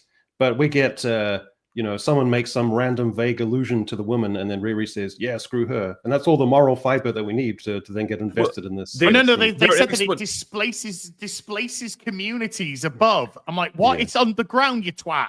Yeah. You never seen a subway system in a fucking city, you dumb shit? They're specifically designed to not disrupt communities because they don't get in the way. And it's like, I think they're just relying on this really like primitive, like human, community threat. I don't like this. And the audience is just immediately going to side with them, like not question it. Again, it's emblematic of how this show is written, man. I think it's. Have any of the ratings come in for this show? Like any? Didn't pop a chart. Didn't pop one. No. Yeah. Luminate didn't chart. I'm assuming they'll be the same. Imagine my shock. I know. Well, they do that thing, where it's 3 and 3, and then so sometimes the accumulated minutes watched, like randomly, when all of a sudden Andor was #1 on all the things because the accumulated minutes. So maybe we'll see something like that, but like no. Like, overnight ratings. Purely from all the YouTubers watching it to review it, like that must give it some kind of boost. I saw someone pointing out that it was it 80 something on Rotten Tomatoes because of obviously people are trying to like boost the score and everything. And I saw a tweet saying, "Hey, if it's this with considering all the racist people, then it's probably more like 100%." Okay, no. And I was just looking at that. I was like, "Well, then go watch it and let's see if you do." Let's see if you guys actually support it this time. Let's see. Is this the worst Marvel show? Yes, it's Marvel's Acolyte. It might not be the worst one, but it's still Marvel's Acolyte. I think it's worse because I never finished Agatha all along. She-Hulk's pretty bad. Yeah. I never finished Agatha. I never finished Secret. I saw the first and the last episode of Secret. Oh my god, Secret Invasion was horrendous. I think that might be worse. I that might be worse. Fun of She-Hulk and Agatha. I'm almost. You know what? It's sad you guys missed that one because Secret Invasion was just fucking awful. There's quite a few now that I haven't watched. Like, I never watched Ms. Marvel, I never watched Secret Invasion, and I only watched part of Agatha. And, you haven't watched Ms. Marvel? Here, let me do a reenactment for you. Pakistani Muslim. That's Ms. Marvel for you. You'll enjoy it. It just did nothing. I didn't even know if it was good or bad. It was just like, I've just got no interest in this. And, I feel but She-Hulk with its botched attempted meta attack at the critics was, that was pretty harsh. That was bad. That was bad. Echo was just here and gone. Yeah, here and gone in the wind. I think Echo was equally dumb. That was probably more offensive in some ways because, like, the way it, ruins Kingpin, the way it took itself so seriously as well. This was meant to be like the start of the Marvel spotlight thing, where it was going to be like more violent, more gritty, more realistic. Yeah, I remember that shit. And I think again, you had a deeply, deeply unlikable protagonist in that show, so. It's got a lot of... Oh, yeah, and that Moonlight show? Was that what it was called? Moon Knight, yeah. Oh, yeah, Moon Knight, where he's barely in it. Holy fuck, I forgot that was even a thing that existed. Yeah. A lot of people so many. Wait, I need to bring up the list, right? Because like when I list them all, it's going to be mind-blowing how many there's been. So, right, I have to discount the ones that... Yeah, Marvel Cinematic Universe TV series, because otherwise we're going to get like the Daredevil ones and stuff like that. So, let's see. Where's the list? Okay. WandaVision, Falcon and the Winter Soldier, Loki, What If, Hawkeye, Moon Knight, Ms. Marvel, She-Hulk, Secret Invasion, Loki Season 2, Echo, Agatha All Along, Your Friendly Neighborhood Spider-Man, Daredevil Born Again, and Ironheart. We mentioned most of those, to be fair. we didn't do too bad on that, actually. But we're also going to get Eyes of Wakanda, Marvel Zombies, Wonder Man, Daredevil Born Again Season 2, Vision Quest, and Your Friendly Neighborhood Spider-Man Season 2. Vision Quest might be something to look out for just because Terry Metalis. Yeah, that's Terry Metalis, yeah. So it could be interesting. He did Picard Season 3. Yeah. He did. But he's working within Marvel, man. I mean, I just feel like he's... I don't know. It's like a runner trying to do a marathon with 2 broken legs. It's like everything's against him. Well, Ironheart, it's been and gone. It came at the worst possible time for Marvel when we're ramping up for Fantastic Four, and they really needed to improve their image. And here comes this to shit on our parade. I don't know. All right, we got Pedro coming up next. Yeah. Again, on another thing. You think Pedro Pascal made a deal with Mephisto? Had to have. Something's happened there. I want to be in everything. I mean, yeah. He's... I feel like he's heading for a Rachel Zegler moment. I don't quite know when or how it's going to happen, but I feel like it is. No, he's too benign and too banal to be capable of that, I think. He's obviously like, he's learned how to play the game better than she ever did because he's had way more experience. But I don't know, like, I feel like if nothing else, the audience will eventually turn against him because like women already describe as having the ick with him. You know, the kind of manufactured persona that, I'm just a poor boy from Chile who came to America with a dream to sing and dance and act. And like, that push that Pedro be the new man, the new masculine. It's like, no. Yeah. I've got Pedro Pascal's release schedule. I put it together. It's astonishing. April 4th, Freaky Tales. April 11th, The Uninvited. April 13th, The Last of Us Season 2. June 13th, Materialists. July 18th, Eddington. And July 25th, The Fantastic Four. Leave us alone. That's in 4 months. What the fuck? Yeah, crazy stuff. I don't think that there's any parallel I could have with any other actor in that much of a profile. Crazy stuff. The Mandalorian and Grogu coming to a cinema near you next year. Jeez. Can shoot us, honestly. Well, wait, actually, there was a couple of super chats I was going to ask here. Can't get this image out of my head. The girl Ellie scarily reminds me of the face reveal of Blaster in the Thunderdome. 2 men enter, 1 man leaves. Oh, your word. It has the mind of a child. I'm all gonna be a dad. Here you go, MauLer. Say the barbarian horde, like the guy from Gladiator. Do it. The barbarian horde. He has like a voice like that's crazy, but he's awesome. Yeah, have you guys seen the Netflix show Dark? I know you have, MauLer. An extremely meticulously thought out show. It's destined to become a cult classic. That's the one with the time travel and stuff, isn't it? I'd say it's the time travel one, right? Yeah. Seen some. No, but I have been recommended it.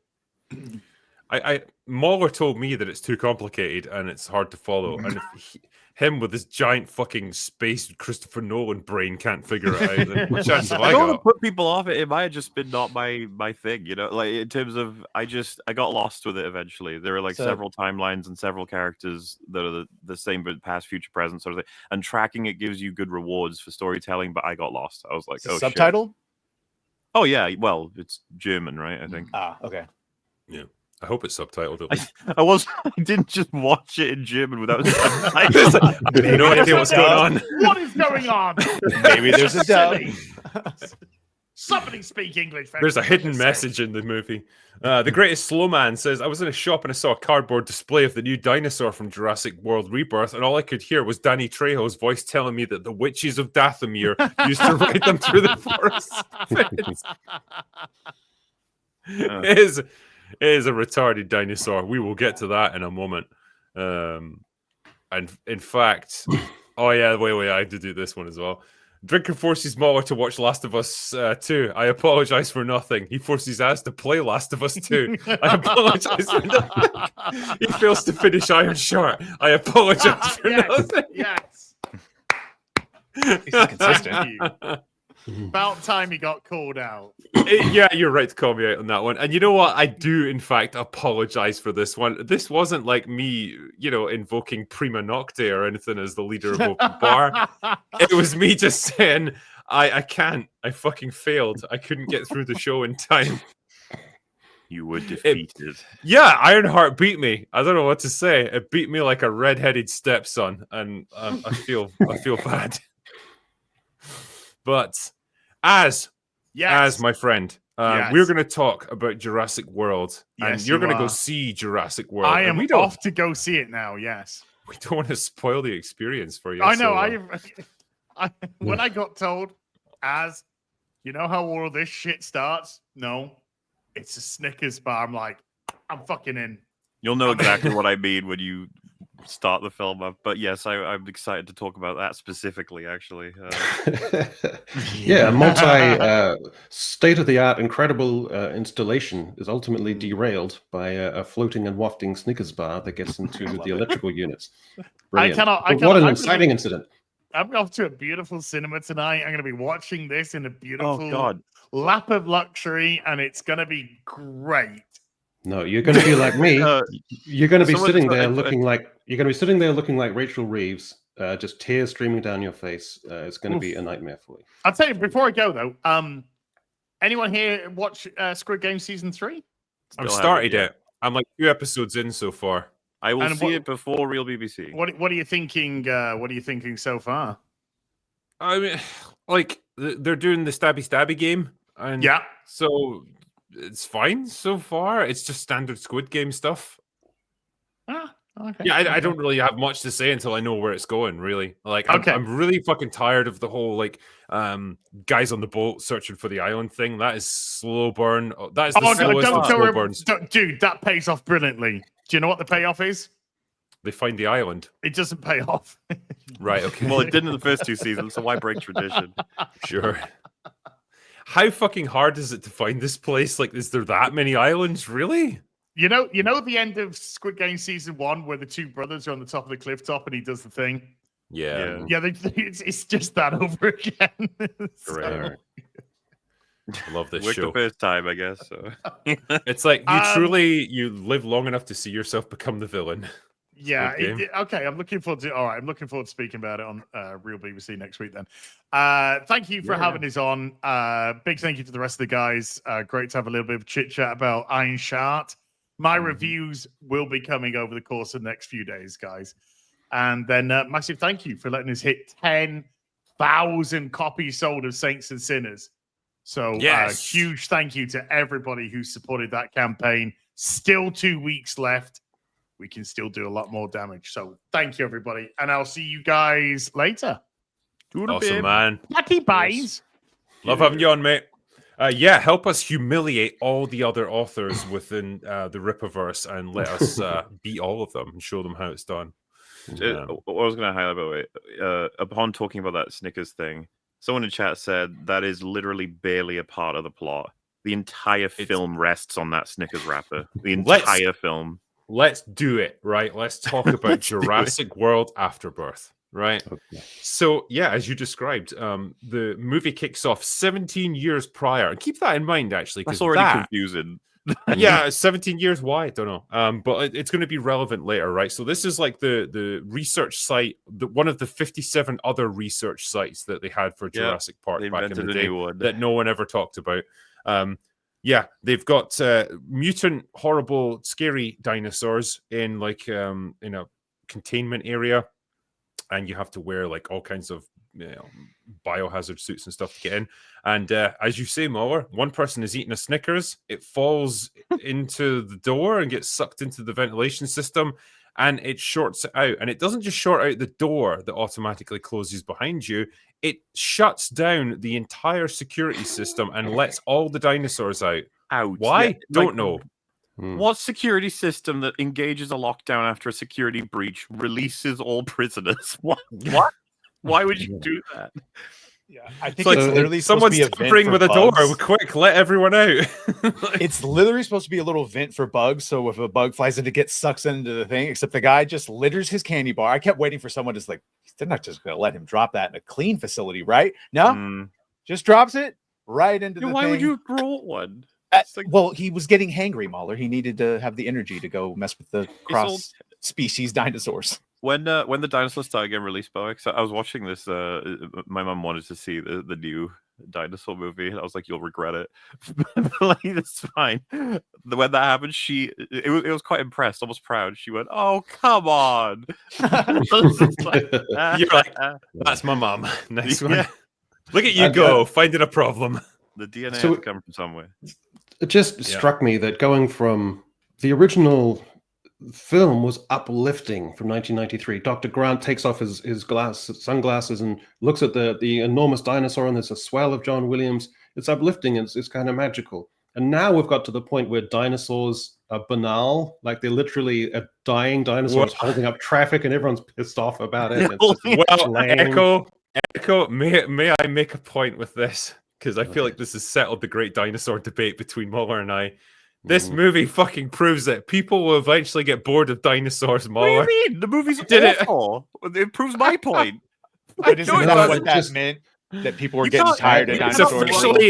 It's officially canon now in the world of Jurassic Park that people eventually got bored of dinosaurs to the point where no one even goes to look at them in zoos anymore. That's the plot in Jurassic World. They've already done this several times because I rewatched the series ahead of this. It proves everything I once said. Take the L. Remember when they go to see the Indominus Rex? She's like, "Yeah, park visits were going down. People just don't care about dinosaurs, so we had to do something." And people love it when you make a bigger, scarier, more teeth. They do the exact same statement in Fallen Kingdom, and then in Dominion, I don't even know what the fuck that movie was about. It was just like the locusts or whatever. But like I said, by the end of it, it's supposed to be this happy, fun time place where all of dinosaurs are living happily with the other. Do you remember there's these shots? I don't know if anyone remembers Dominion because I watched it last night, so it's all in my head. But they'll have like a triceratops with a rhino. And you're like, oh, look at that. And it's like, oh, it's all happy. And then it's like Brontosaurus hanging out with an elephant. Oh, that's wonderful. And then it's like, you know what? Maybe there's hope for us after all, that we can live together.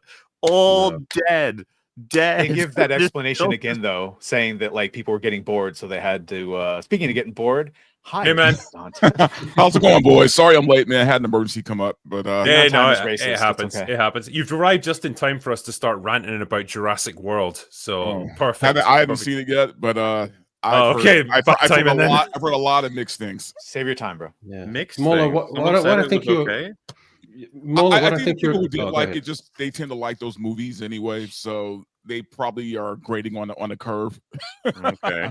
The thing is, right? No, I hate the fact that like their expectations have been lowered so much by the Jurassic World movies. They've forgotten how good these things could be. That's what it is. You show, like, I think there'll be kids now that go to see this movie with their parents, right? And they've never seen a Jurassic Park movie before, and they'll be like, "Oh, this is fucking cool! It's got dinosaurs and you know, shooty guns and all that stuff."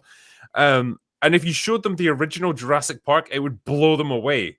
You know, they'd be like, "Holy shit! This is intelligent. This is smart. This actually is exciting, and it means something." What I would say about that is that they all work for the younger generations in terms of eye candy. They are lower. All of them pass for eye candy, but only the 93 movie passes for like heart candy, so to speak. Like and brain candy as well. At the end. Sure, My yeah, theater clapped at the end. There are fantastic ideas and lessons in Jurassic Park 93. But holy fuck, the rest of them, as they've gone on, they have degraded. This is photocopying photocopies of photocopies of photocopies. It's just getting so faded and gross. MauLer, what I would suggest, MauLer, is that I think you're leaving out the one variable that society is generally shitty. Like with second screen content, it's ChatGPT can do anything for us like a god, and we just don't care, and we just sit there with our stupid iPhones. So I think people would get bored of dinosaurs after 20 years because we're just such shitty people. I assume that's also a meta reference to like the franchise itself is just dying, just as the dinosaurs are. Well, people are losing interest, and it's too. like, what do we even have left? Yeah, but the problem is we keep saying that, but the profits are there, right? Yeah, these movies still make money for some weird reason. People go watch it. So the most of it is done with actual dinosaurs, not the crazy nonsense experimental blah blah blah dinosaurs. Like the T-Rex is always a main character in these fucking movies, and he's always not in this fucking one, buddy. He gets his one sequence. Yeah, he gets a cameo. I also don't really understand why he's there, because this island is supposed to be the genetic freaks, the dinosaurs that were like fucking spliced together from other ones and stuff. So like these should be all mutants and horrible.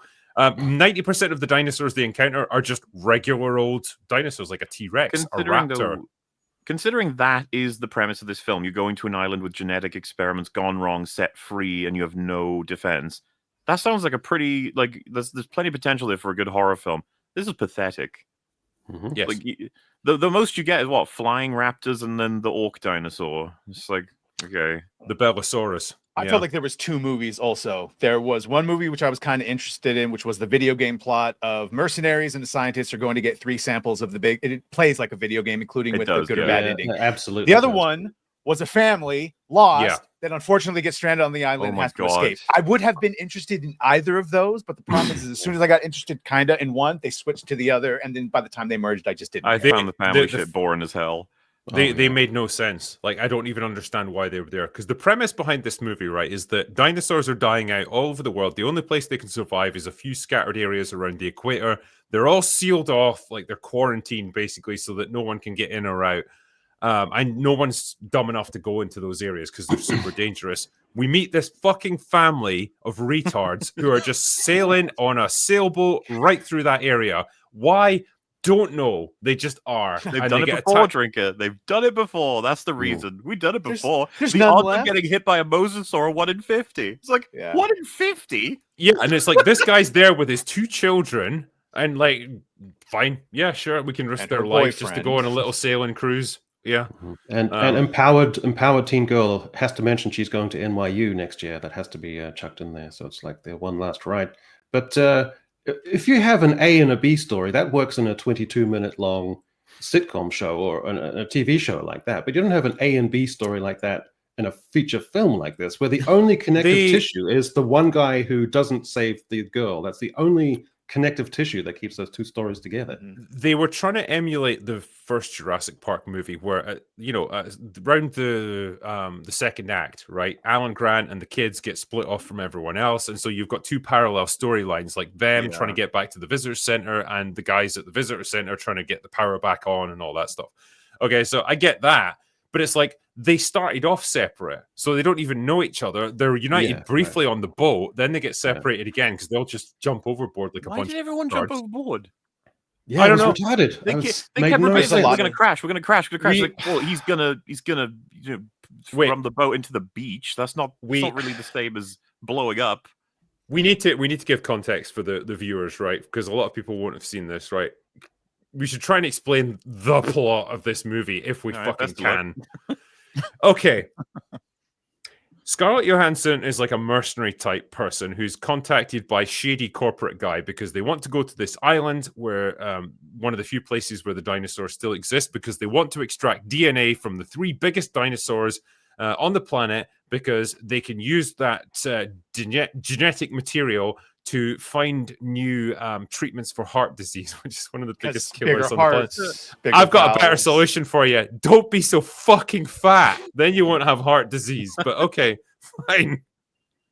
So they're going to go there, right? They got to find the 3 biggest dinosaurs, shoot them with this injector gun, and get the goop from them, the DNA goop. And so they take a scientist guy with them. So off they go to the island.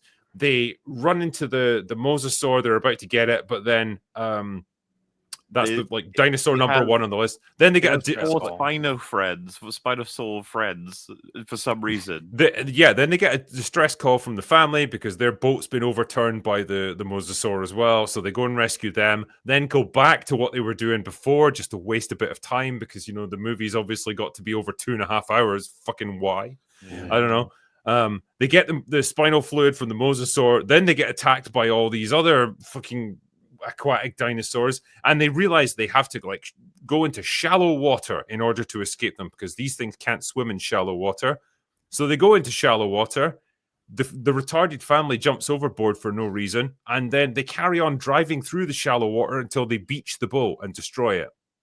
Because that's what you would do. You wouldn't just stop. We missed one thing, why they jump over, because the older daughter the father goes, hey, go radio, even though they're not supposed to be there, and that would immediately get them all in trouble. So while she's trying to radio for help, the Burke character from Aliens, basically, Rupert Friend, they're arguing, and she falls off the boat. And I argue he couldn't have saved her if he tried, but that's the whole, like you said, connection between the two, and that's why the family jumps off after her. But then for some reason, everyone just starts jumping off because he's going towards the shallows. They just do. Yeah. And it's like he's just incapable of stopping. And so they crash their boat onto the beach. A couple of extras get eaten by the dinosaurs. Pick the fucking people who are going to get killed. It's like the folk who've got almost no dialogue and no character, but, fine. And then they decide to push on with their mission anyway, even though they've got no weapons. And they're just going to, I guess, hope that everything's okay. And they leave behind the family as well. They're just going to have to fend for themselves. I don't know what to say. That's essentially the storyline. The movie can't seem to decide what Scarlett Johansson's character is. Is she like this cold-hearted mercenary who's just out to make money? Is she like a bit of a do-gooder with a heart of gold? Is she like this jaded ex-soldier? I don't know. Like, they just have her do everything, and they can't decide on a character arc for her, and so she's lost as an actress. She's a good actress. You would never know it from watching this movie, though. She's got this kind of pained smile. I wish they committed to one of the characters that they have her play, because the cold-hearted mercenary would have been interesting to see her play, but instead, it's almost immediate because the first notion of doing the right thing, she's like, don't know about that. 5 minutes later, I kind of do want to do the right thing, actually. Everything's cool. They very clearly gender swapped the roles, i.e. Scarlett is playing what should have been a male mercenary character that would have been the Braun Arnold character, and Jonathan Bailey's Dr. Loomis, who I liked, is playing the female nerdy with the heart of gold that convinces them. But as a result, we don't get a butch male character to follow because Scarlett fails, and she's not in hot mode either, so we don't even get to get her attracted. So we just get nothing. Did anyone remember the actual mercenary gunman they had who just got wiped out straight away? Ed Skrein first. That was fucking crazy, man. I was like, what a been 24 hours. Forgotten about him. You could have done plenty with that character. She's not even when they're talking about getting the DNA from the first one in the water, and it's the scene from Jaws where they got to shoot him with barrels or whatever, and he's like, I could do it. She's like, she gives him all these reasons about why he'll fail the shot, and I'll better take the shot. And then the first thing she does is not have proper trigger discipline. She misfires her weapon, and they have to reload. It's like, what are we doing?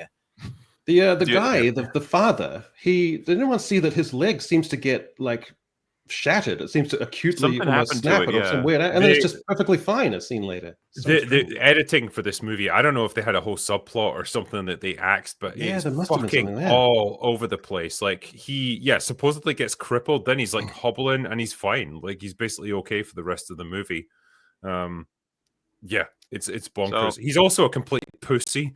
Like, this teenage guy who's like his daughter's boyfriend is an absolute douchebag and puts their lives at risk on multiple occasions. And this guy just kind of goes with it. It's like, oh, try to do better next time or whatever.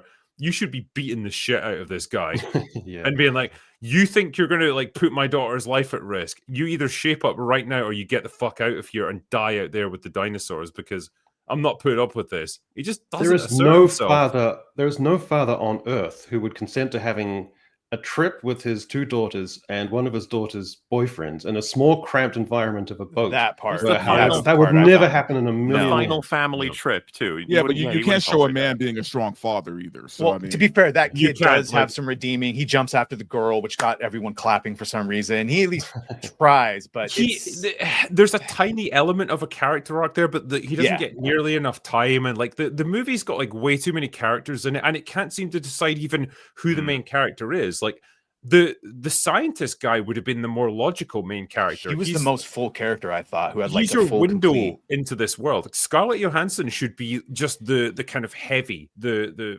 sinister mercenary person that recruits him. But instead, she's essentially the de facto protagonist. But like the movie doesn't even know what she is. She doesn't know what she is either. So it's like there's nothing to latch onto as a character there. We end up with so many characters, the film starts knocking them off just to get them out of the way. I remember when they arrive on the beach and the girl character who's moving some big thing, I was like, why are you even alive? What's the point of you? Then she gets eaten. I was like, oh. Yeah. Like, what's this? You've got to pace out the kills. So this is the 7th movie in the franchise, right? Yes. 7th. Okay. Yeah. Scarlett Johansson, she goes from being super prickly and removed and cold. And then there's a sequence with Henry, I think it is, where it's all quite tender and looking back and all the things that she suffered. And then she goes back to being super cold and removed again. She's never back and forth. That's the problem, though. She never really commits to being this cold-hearted mercenary either. Like, because she's always kind of smiling and she's quite warm with people. And it's like, I don't know. It's like the director didn't give her really any direction about what her character should be. So she's just kind of defaulting to her own personality. You know, she's always kind of smiling. And she just seems lost.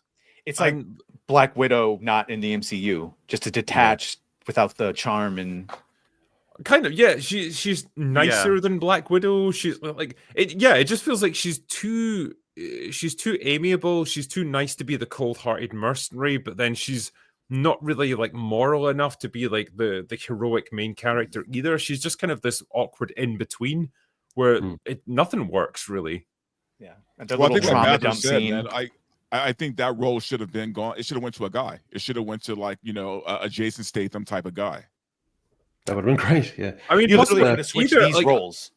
I think even like she probably could play like a really cold, removed mercenary who gradually warms to the scientist guy or whatever. But like you have to commit to it right off the bat, and you have to like establish that as her character, and they don't. Because we've seen it done with plenty of movies and male characters. You'd start her out with like, what's the job? And once I've done it, I will get it done. That is my thing. That's my reputation. And as long as the money is, is happening. So when you have the guy be like, we shouldn't do it. We should give it away. Like the line where he says, don't you ever think about, the different people we could give it to? And then she says, you should stop thinking about it. It's like, the first of what I thought was kind of hoping would be more and more of her being like, don't fuck this job up. We're here to do something. And then by the end of the movie, I would have preferred to actually play an asshole to some extent, but she's got like protagonist syndrome in shit movie where she has to do all a bunch of things all at the same time. I don't mean to jump around, but I'm glad they kept the tradition of cruel and unusual fate for someone who only does nice things. They do this in like almost every Jurassic Park film, other than the first one, because I'm sorry, the lawyer ditched the kids. Okay, he deserved it, but in this one, I thought it was really notable, right? Did anyone believe that Mahershala Ali was going to die? No, not for a second. No. It's just fuck off. Well, I sort of did, but like the fact that he survives with no explanation for how he survived just made another me think flare goes up. A good story for another time. I honestly think they reshot that. That was like done in the editing room. It's like they did it with test audiences, and it was considered to be too much of a bummer ending that he dies. So they're like, oh fuck it, he's alive. How they establish over and over again the Orcosaurus follows the light. Just toss the fucking flare, my dude. But he keeps holding on to it. It's like, they do nothing with the Orcosaurus. Like it just shows up in the last 10 minutes of the movie, and then and then it goes away, and then I forgot it was in the movie. Like we got to almost the end. I'm like, oh yeah, the main thing that was marketed has not shown up yet. There's like open doors. It walks past, and I legit was like, oh right, That was the thing they kept talking about in the marketing. The good or bad ending, though, to either fulfill what they set out to do or give it to whatever the greater good, they made it seem like the only company working on it was them, and that they were the only ones that would know what to do with it. So they're just gonna here's the Mahershala Ali thing. The Mahershala Ali thing. Here's how it normally works in a good script: is you have a character they've done shit which is irredeemable, but through the course of a film, they become more and more, they reconcile with themselves, and then they do something heroic at the end, and that becomes their redemption. They die in order to allow the others to go on, because that's kind of like an immolation sacrifice. But instead, you don't have a Mahershala Ali where he just, oh, he's dead. Oh no, he's not dead. It's just so lame and empty. What they did there, like his character, you could remove him from the film, and essentially it would be exactly the same. They should have had sad. They should.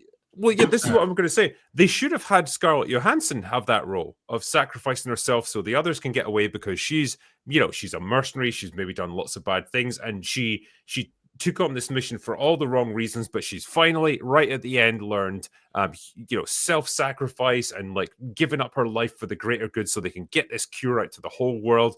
What a nice way to round out her like selfish mercenary arc. And instead, they just got this other random guy who just takes on that role instead. And it's like, it's so unearned. It's not even the reason I'm bringing this up, though, as much as there's plenty to talk about on that front, right? Throughout the film, they keep having Mahershala Ali react to the fact that his team keep dying. Each one by one, he's always like, oh, geez, oh, man, that's so sad. Like, what is this? Oh, God, everything changed, blah, blah. And it's supposed to be like, and there he goes. He's sacrificing himself now. And then also... completely true. Eddie is the hero of the whole franchise. I'm so angry about that scene. I forever will be. But where I was going with this is, do you remember? I don't know his name. The French dude when they get in the egg. Yeah. So there's this moment where the Quetzalcoatl whatever is eating at both of our main heroes. Is getting at them. They're running out of time. Oh God, what are they gonna do? The French dude on the rappel like sideswipes a hammer into it to distract it and bring it to him. And then he's like, pull me up, pull me up, pull me up. And they start pulling him pretty fucking slowly, mind you. And he gets horrifically torn to shreds and eaten. And I was just like, where was the scene to appreciate that he just died saving you guys? Yeah. They didn't give a fuck. It was just like, cool. There's so many questions I had as well about the setup for this. Like, what was the fucking like ancient temple meant to be about? Yes. Fuck. Oh, I just took it from it. It was old ruins. When someone in the chat said that they hinted that Mahershala's character was gay, no, they set him up as he's divorced from his wife because they had a child die, and that is literally said just so that you understand why he is obsessively caring about the family instead of his damn job that he's paid to do, which is get them to the island. I found this film utterly exhausting. I was just exhausted and miserable by the end of it, because it isn't a film. It's a selection of sequences stapled together, and you don't feel anything for any of the characters. So it was just, there was a scene where the dinosaurs, the second ones, they're huge and they're like romantically intertwined, like the dinosaurs are kind of, about to, And I just thought, I was so miserable and cynical at that point. I just wish it would have been funnier if they were fucking, just these huge dinosaurs going. Go on, lad. That scene is obligatory at this point. It's always a huge herbivore, and there's always a character that's like, oh my God, that every single fucking film has to do that scene. Did you actually consider the logistics of that moment as well, right? Because they're looking for these gigantic dinosaurs. They're walking through this big field of like long grass, and it's like, nah, no sight of them here. And then it's like, wait a minute. And then a tail fucking comes up. And then this gigantic dinosaur, literally called a Titanosaurus, it's the biggest fucking dinosaur that's ever existed, just gets up from the ground. What, didn't you see it? It's the size. It's the size of a fucking city. The amount of times they've made the T-Rex a ninja throughout this series, he'll always bite someone immediately off screen. It's like, I'm sorry, you cannot be stealth, bro. You are fucking like. They do it in this one where they actually managed to make a whole herd of Titanosaurus ninjas. I was like, help me out with something here. Here's the thing that was bugging me. So the guy who's the museum curator guy, who's like the moral heart of the story, right? Yeah. So he works in a museum where there's the skeletons of the dinosaurs, which is strange considering that outside you've got a gigantic dinosaur literally is causing a traffic jam because people get out of the way, you stupid fucking dying creature that no one cares about anymore. So he can literally go out and touch a dinosaur if he wants. They're all out there in open spaces and stuff. But then he gets to the wilderness or to the forest and then he touches it, and it's all like a romantic, powerful moment. Just because you've changed the context doesn't mean because it wasn't in a zoo. That was what he said, and yeah, there is a line for that. They're like, "Don't you want to see a live dinosaur that's not in the street, but in its natural habitat? You've never seen that." It's just like nice, pretty thin gruel though. Can I ask you guys a question as well about the Scarlett Johansson's backup plan for this mission? Right, is that so they're gonna take a boat to the island and they're gonna go ashore. Just a handful of them with no guns, apparently, because that's just morally wrong, I guess. And just hope that they can get these 3 dinosaur samples that they need. But if it should all go wrong, there's a backup. There's a helicopter that's going to fly in if they don't report in on the radio after like 24 hours, and it's going to hover over the landing pad for 2 minutes, right at sunset, and that's their one window to escape.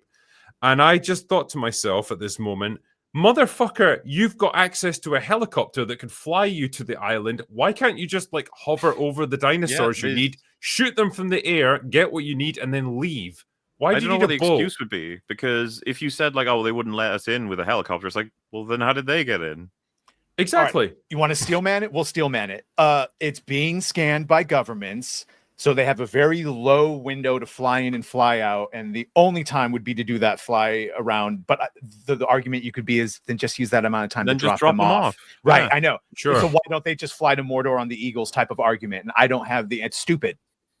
Why don't they have weapons to protect themselves? Okay, well, to be fair, they did. The guy that gets killed immediately said he had a neurotoxin gun that he starts spamming at the Spinosaurus at the beginning and misses all his shots. But what about actual guns? Just like, I know they're maybe not as effective, Scarlet. but they're still guns. They still help you. I'd rather have one than not. Well, for some reason, none of them have any. I don't know if you remember, like these films never agree on whether or not guns even work on dinosaurs. When they first shoot the Indominus Rex or whatever, it like goes just little poofs, like poof, poof, poof, like dust, like it's they're breaking on impact. But then later on, they can shoot it just fine. Do you remember Chris Pratt shoots the Indoraptor in Fallen Kingdom? It has a Wolverine moment.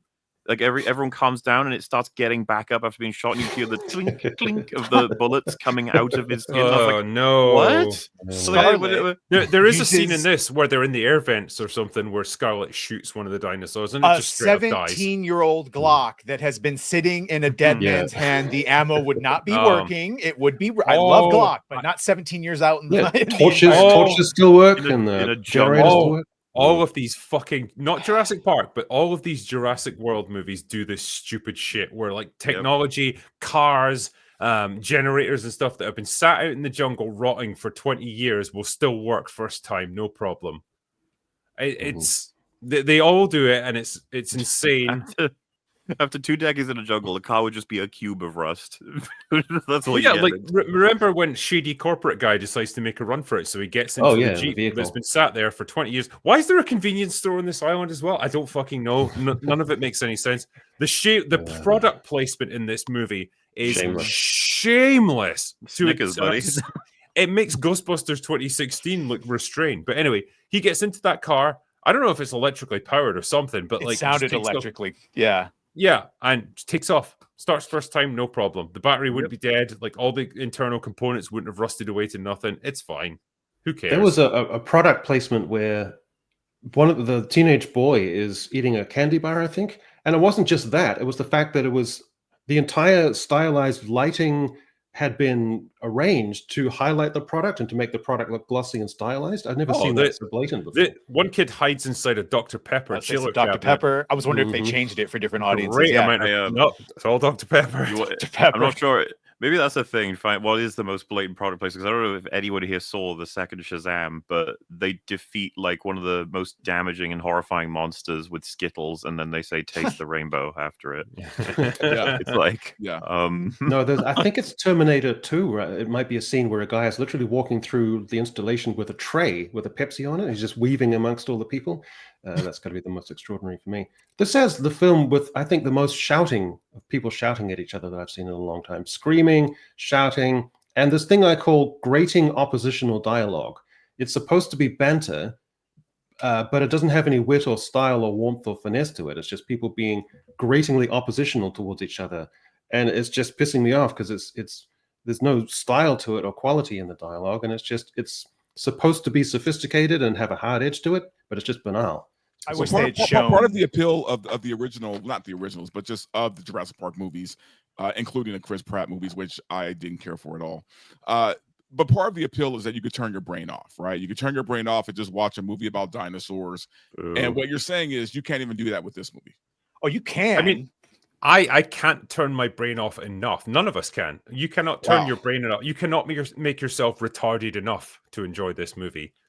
See, that's bad because that's their bread and butter, right? Like turning your brain off and just watching dinosaurs is their bread and butter. So. I don't need a super complex plot that's like, going into deep and meaningful philosophical stuff. The first one did some of that to a degree, and it was great. But I don't need it to enjoy a Jurassic Park movie. I just need it to make sense. Yeah, I need the characters to at least make somewhat capable decisions, and you don't get that here, not in the slightest. And it's not just lacking a brain, but it's lacking a heart. I don't even know what the point of it was. I got to the end of this movie. None of it felt earned. I don't care for any of the characters. You've got a bunch of pretty good actors doing their best with absolutely shit material. And by the end of the film, I just thought, what was the point in any of that? What was accomplished with this? Well, like with Scarlett, instead of showing her just being a grizzled, mercenary that had lost and had PTSD, they literally have her, hey, how you doing? Probably should have taken some more time off between my last job. I got a bit of PTSD. Yeah. Like they just say it. Instead of showing it. Well, no, and she's shown to be perfectly socially adapted. She seems pleasant. She seems fairly optimistic and nice. And yet we're told she's got PTSD. Why? Nothing in her behavior suggests that she does. She doesn't seem to suffer from nightmares or any of that stuff. You get that awkward scene that I thought might have been a reshoot, where it's just she vomits out her character history, and then Mahershala Ali does the same thing, and then the scene's over. I was like, they trauma dumped. Yeah, that happened in Rebel Moon. It's like Rebel Moon, where it's like, okay, let's everyone talk about her backstory. That's not how that works, guys. think of the original film. The scene that always sticks in my mind is Dr. Grant is up in the trees with the two kids, and it's the sun is set, and there's the dinosaurs in the background. And he doesn't like kids, but the kids have gravitated towards him, and he puts his arms around them. And then you see the dinosaurs out there, the thing that he loves, and it just sits there for a minute. You've got some heart and warmth there that actually gives the thing its moral fiber and character. And this, it just has none of that. It doesn't know how to do it. And his reasons for being in Jurassic Park make sense. Like he gets an offer of more funding for his digs for several years, and he's intrigued, and so he goes along to review this theme park. Once he understands what it is, that it's got real dinosaurs in it, he's entranced, he's amazed. Then there's the hesitation of, oh my god, how did you accomplish this? What risks did you take to do it? And it's a whole arc for him, and it's fascinating, and it makes sense. He even at the Altoids. The what? The Altoids. Oh, he's chewing very loud. The mints that he's chewing very loud. Because they did it several times as a joke where it's super scent, and all of a sudden he's chewing. I thought he was the best character of all of them. Like he felt like the most. He belonged the most. I think one, because he felt like he should have been the protagonist, and I feel like the script is edging in that direction. But Scarlett Johansson's a bigger star, and so they had to make her the main character. Yeah, I think it literally comes down to that. And two, really good actor. Who plays what was the corporate doucheman who is in every single one of these movies? Rupert Friend. I thought I always make this mistake when I'm watching the movie and he's driving away. I was like, man, surely they realize as much as I do at this point that having him just get killed by random dinosaurs, they always do in these films, would be a little bit boring. What if he gets to the ship, dock, boat, whatever, sets it up, and actually has the chance to just leave, but also has some kind of contrived choice where if he does some relatively small action, it could help them, and that he's, despite being the obvious villain, he's having a moment of maybe all of this is to cure heart disease, but ultimately it's to make loads of money. But it's like, what if he actually cares about curing heart disease though? Like, let's give him a little bit of a layer, and then simultaneously does actually kind of care about saving people when it costs him nothing. Or can give it. So like if they actually did that and he did something and it just made it a little bit more complicated at all, instead he just drives into the Orcosaurus and dies. Yeah. And the thing is, he's not even really evil enough to be a hateful antagonist. So the worst thing he does is allow that girl to fall overboard, right? Beyond that, he works hard to try and get that French guy pulled up the cliff. Like you can see him pulling on the rope with the other guy. And even like when he pulls the gun on everyone at the end, he doesn't want to kill anyone. He's like, we're all going to get on the chopper, get out of here, and you guys, I will pay you off basically to not tell anyone about this. He didn't even point it.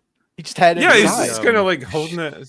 I thought, you know, when the French guy needed to be pulled up, I thought they were going to show him be like scared, look around, and then run down the stairs as if like I'm not risking that shit because that would, you know, just solidify him as evil. But no, you're right. He puts a lot of effort. He's pulling the shit out of that rope. It's like, Even the original sin that they're blaming him for, of saying he let that girl fall, I think if you go back and watch it eventually, he doesn't have a lot of time. Thank you, MauLer. I would say time him getting up and running over there. I still don't think he could have saved her. I mean, if it had been a thing where in the middle of the film there's a gradual reveal that he's going to use this thing for just to make money and it's going to, you know, cost out the little people. If that was revealed midway, that'd at least be something. But everyone knows what the score is going into this thing, so they're all implicit. I mean, Scarlett Johansson, like straight up as well. She says to him, like, "Oh, did you let that girl fall?" And he's like, "No," and like. You know, she's already saying to him like, well, I don't really trust you, and if I find out different, then you're in for it, boyo. And like, there's no revelation there. There's nothing. And then he finds the gun. And I was like, oh, so he's gonna obviously use it when they find out that he did push her or whatever. But you know what? Fuck it. Why not just make him push her at that point if you want it to be that way? If you want it to be just if it had a Burke moment where he like shuts the door to stop everyone else from getting out so he can save himself. You know, something explicit like that, then sure. But you knew what you signed up for. Remember, he drives off, which gets rid of Scarlett's cover, so to speak. I think that's something close to what they were aiming for. But this is what I mean. There's nothing interesting about him. He's just there to be eaten as the bad guy businessman. That's it. Yeah. This is what I mean. Like, he's a perfect example of the problem with this script, where none of the characters in this movie are really committed to their roles, or the script doesn't commit any of the characters to their roles. They're just all wishy-washy. Like, they can't really decide if they're particularly good or particularly evil. They're just meh, I guess. It's like the actors were given no real indication of what they should be playing, and so everyone just, I don't know, they just guess. Yeah, I mean, if you made it so that he's willing to help people as long as it costs him nothing / makes him money, that's an easy character to build. There's plenty of people like that in the real world. Well, even Mahershala just kind of acted like himself. That I've seen him in other movies, like just a baseline personality. I expected maybe he'll turn out to be a villain, like he turns selfish, or like maybe he's got debts or something like that, and it's like, well, you know, I was on your side, but you know what? That money's real tempting, and so I'm going to have to go with the evil corporate guy. Just something, but you know, again, he's just there. And Mahershala Ali's a good actor, but he's just wasted in this movie. Yeah, he does he like pulls in the performance you need to. Say, for example, it's like, you are angry in this scene. He'd be like, I was like, you are scared in this scene. Oh, like, yeah, you got all that, I guess. Nothing else really going on though. Well, after hearing all this, now I am kind of curious how it's going to compete against like Superman and Fantastic Four. It'll make $1 billion, Dante. It's fucking there's dinosaurs. No worry about it. Yeah, it's done it too many times, too consistently. These films, like I had a full theater and they clapped at the end of it. So the normie audience, it's got plenty of action scenes that can be crowd pleasing. Plenty of people get eaten by dinosaurs. You know, think about what we've had for the past 10 years, right? If you do even anything mediocrely good, it is great compared to what some of the trash that we've watched. But this is Ironheart to Jurassic World. You know what I mean? Like, as bad as Ironheart is compared to the original Iron Man, this is compared to the original Jurassic Park. That's how dumb it is. Like, it feels they've iterated so far without any kind of creativity that we're just at the bottom of the barrel. The big thing that hit me when I finished this film, I was like, what was that about? Yeah. What is the point of that film? What did I gain from that? Because Jurassic Park, I could spend hours talking about the meaning in that film. I love it. I think it's a masterpiece. But this one, I was just like, all I can think of in terms of a vague theme is when that guy went on that rant about how humans shouldn't think too much of themselves because intelligence doesn't matter that much. Well, here's a point here, right? No one cares about the plot. It's about dinosaurs. I don't know what they're so angry about. Well, we're just literally telling you right here, right? This franchise was founded on a movie that combined spectacle, action, and intelligence, right? The original Jurassic Park, literally, as MauLer was just saying there, dealt with some really interesting ideas. It framed those ideas in a fun, but an interesting way and a thought-provoking way. Yeah. Right? It's like, you know, how much right do humans have to interfere with the natural course of evolution, with species that are extinct? It's science playing God and all that stuff that you can do so much with. The movie dealt with all of that, but also gave you the action sequences with the dinosaurs eating people and stuff. And it made dinosaurs believable in this context, and it made them this spectacular, awe-inspiring thing that you could be entranced by. This movie is just empty, shallow spectacle. It's just the facsimile of a facsimile of the original film. Just, hey, you remember T-Rexes? Well, we'll have a scene where a T-Rex chases some people. That's all it is. It's so meaningless. And we live in a world now with movies where that spectacle of like big monsters chasing people, it's been done a million times before. It's not impressive visually anymore. So there's nothing. Something else what I find interesting about this comic is that, you know, nobody cares about the plot. It's just about the dinosaurs. That's something they haven't been able to do as well as with Jurassic Park ever since. Now, Dominion has a shit ton of new and, you know, I say real, but like dinosaurs that actually, you know, lived once upon a time in the film. They're throughout it. There's all these big ones, big scary ones. There's a blind psycho killer one. There's you know, all these different things. One of them Grant refers to as like the biggest carnivore predator that the planet Earth has ever seen. It's like, ooh, none of them work as well, and nobody remember the Gigantosaurus, whatever it's called in Dominion, gets introduced like 4 times. It's like, oh, this dinosaur is this. Go watch Jurassic Park again. The way they do it's fucking exquisite, right? The test run of the park is going, and one of the first enclosures they come across, the Dilophosaurus, and they're like, oh, I can't quite see it. Where is it? You get like the drawn image, and then it's like this thing will, it has like the expressive sort of neck thing, and it poisons its prey and then eats them while they're still alive. You're like, wow, what the fuck? And you can't see it. Camera's moving around. It's like, what's going on? And then when Nedry is trying to escape the island, he bumps into a Dilophosaurus, and it does everything that narration described, and you get the practical effect that looks fucking amazing to this day. And it's like a full experience. Remember, the raptors, they don't come in until the 3rd act, but they get built up heavily throughout the film. The T-Rex, we don't see it until the T-Rex scene that has the combination of stop motion, CG, and practical effects. I can't get over the T-Rex scene. It's so fucking amazing. But like the way they build it all up and then provide them, this is no joke. This created what people like perceive as dinosaur knowledge at base for generations. Jurassic Park like defined everyone's basic knowledge of dinosaurs for the better and worse in some cases, right? Because there's lots of inaccuracies. You could keep doing that with every film if you wanted to, but nobody cares. The fact that so many people go to see this and they're like, which one is this? My mom thought it was the 3rd one. Well, it's like Star Wars where it's just self-referential. Like when we got to the tall tree one where everyone, the tall grass and everything stood out and just it's like, this is the scene we're going to do it where they're looking up. They move in herds. They do move in herds, but it's just like, that's all. It's just the scene. I was actually mad when I heard the Jurassic Park theme tune kick in, because I was like, motherfucker, like you just take that name out of your fucking mouth, you know. At no point, like basically, like, I would get up on stage and slap this movie if I could. It sounds like it's become like the Fast and Furious franchise, basically. Yeah, right? it was close. At this point, it's paint by numbers. It's the same old, same old. They know all they have to do is make the film, and it's going to make money. Put it in space next. Right. We'll probably get dinosaurs in space next, right? So I mean, at no point while I was watching did I ever feel like this is an adventure. Not for a single second. No. There'll be a point where you can play a game of like you state a plot point. You're like, was that Rebirth, Dominion, Fallen Kingdom, or whichever? You know, like I have no fucking clue. How could anyone ever know that? Meanwhile, it's like, which was the film where it opens with an explanation of how velociraptors hunt, with like a description to a child with just the bones in the background, and then all the way at the end we see it all play out with what is the personification of man's best hunter in Muldoon, and he loses. Even though he knows it's so fucking cool. One of the opening scenes, Muldoon locks eyes with that velociraptor, and he describes she was like a ferocious female that killed a bunch of the other velociraptors, and then she kills him in the end. It's like, because I really like Muldoon, I thought it was awesome. But the point being made there is so excellent that humans have bitten off well more than they can chew. Playing God is unwise if you don't understand the power you're dealing with. You didn't you didn't build these things yourselves. You don't understand and respect the power that they represent and what they're going to do. All the points that film makes. This one is just like, intelligence is overrated.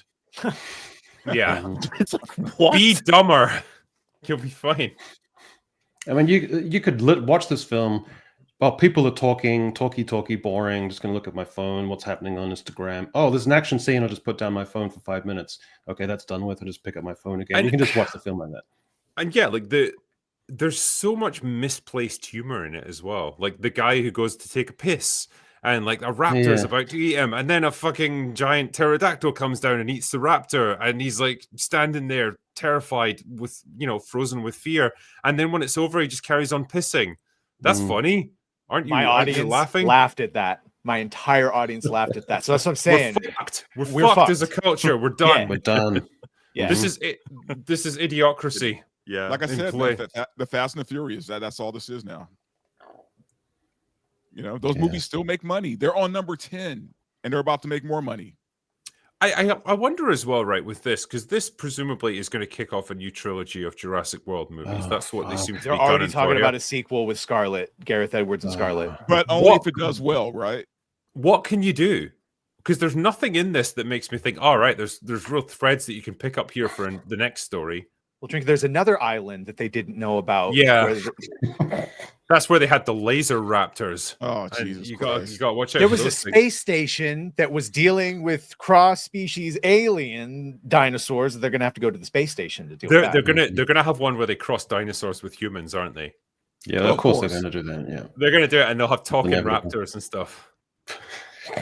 But it's going to take place in 2040. Yeah, the raptors are going to be played by Pedro Pascal. Exactly. Dinosaurs with freaking lasers. Oh shit, chat beat me. Yeah, dinosaurs with freaking lasers beams. The fact is never surprising as well. The first fucking 5 minutes, that Snickers wrapper, I was just like, yeah, of course. Of fucking course. Like, nope. So Planet of the Apes, except dinosaurs. Basically, they're going to be replacing us as a hybrid, better species. Bring it on. We deserve it as a society. Maybe that's what needs to happen. I would build a sequel around the Jonathan Bailey character if I had to. The Dr. Loomis. He was the far more interesting. Actually cared about dinosaurs. Yeah, but wasn't he also a little bit of a pussy? Honestly, I felt like he was about to man up, and then Scarljo took away his agency by saying, "I'll take the shot." Like he had plenty of times he could have stepped up. The movie did a weird thing with him, writing wise, where like he seems like a pussy, but then every time it seems like he's going to do something like just completely, ridiculous, they actually have him do something fairly competent. Like he's able to abseil down a fucking cliff that's like 1,000 feet off the ground. He shouldn't be able to do any of that stuff, but he does. He gets moments where he's, entranced by the dinosaurs, and like Scarlett Johansson. I can't even remember what her fucking character's name is called. Who cares? Zora, I think. He lets him have that moment, and it's like, oh wow, you're kind of almost paying a bit of respect to this character, but I don't know why. Yeah, but you could have had him more of a leader role where he says, we shouldn't go here because they tend to be territorial, so they'll do this, so maybe we need to go this way. Or if I look at these artifacts here, I can see, that this suggested that we should do this. He has no agency in that sense. He's just whatever character. You notice as well, like in any other movie, right? If this had been made 20 years ago or whatever, they would have got together at the end, like romantically. Yep. Yeah, that's true. They have no chemistry though. I know, but like this script doesn't even want to show it either. Like it's almost like a man and a woman having sort of sexual attractiveness towards each other. Nah, you can't have that. Even when Scarlett's talking about who she lost, I thought she was going to mention that she lost like a boyfriend or something that she was with, but instead, no, I had to tell his wife. Like it's just there's no sexuality to her whatsoever.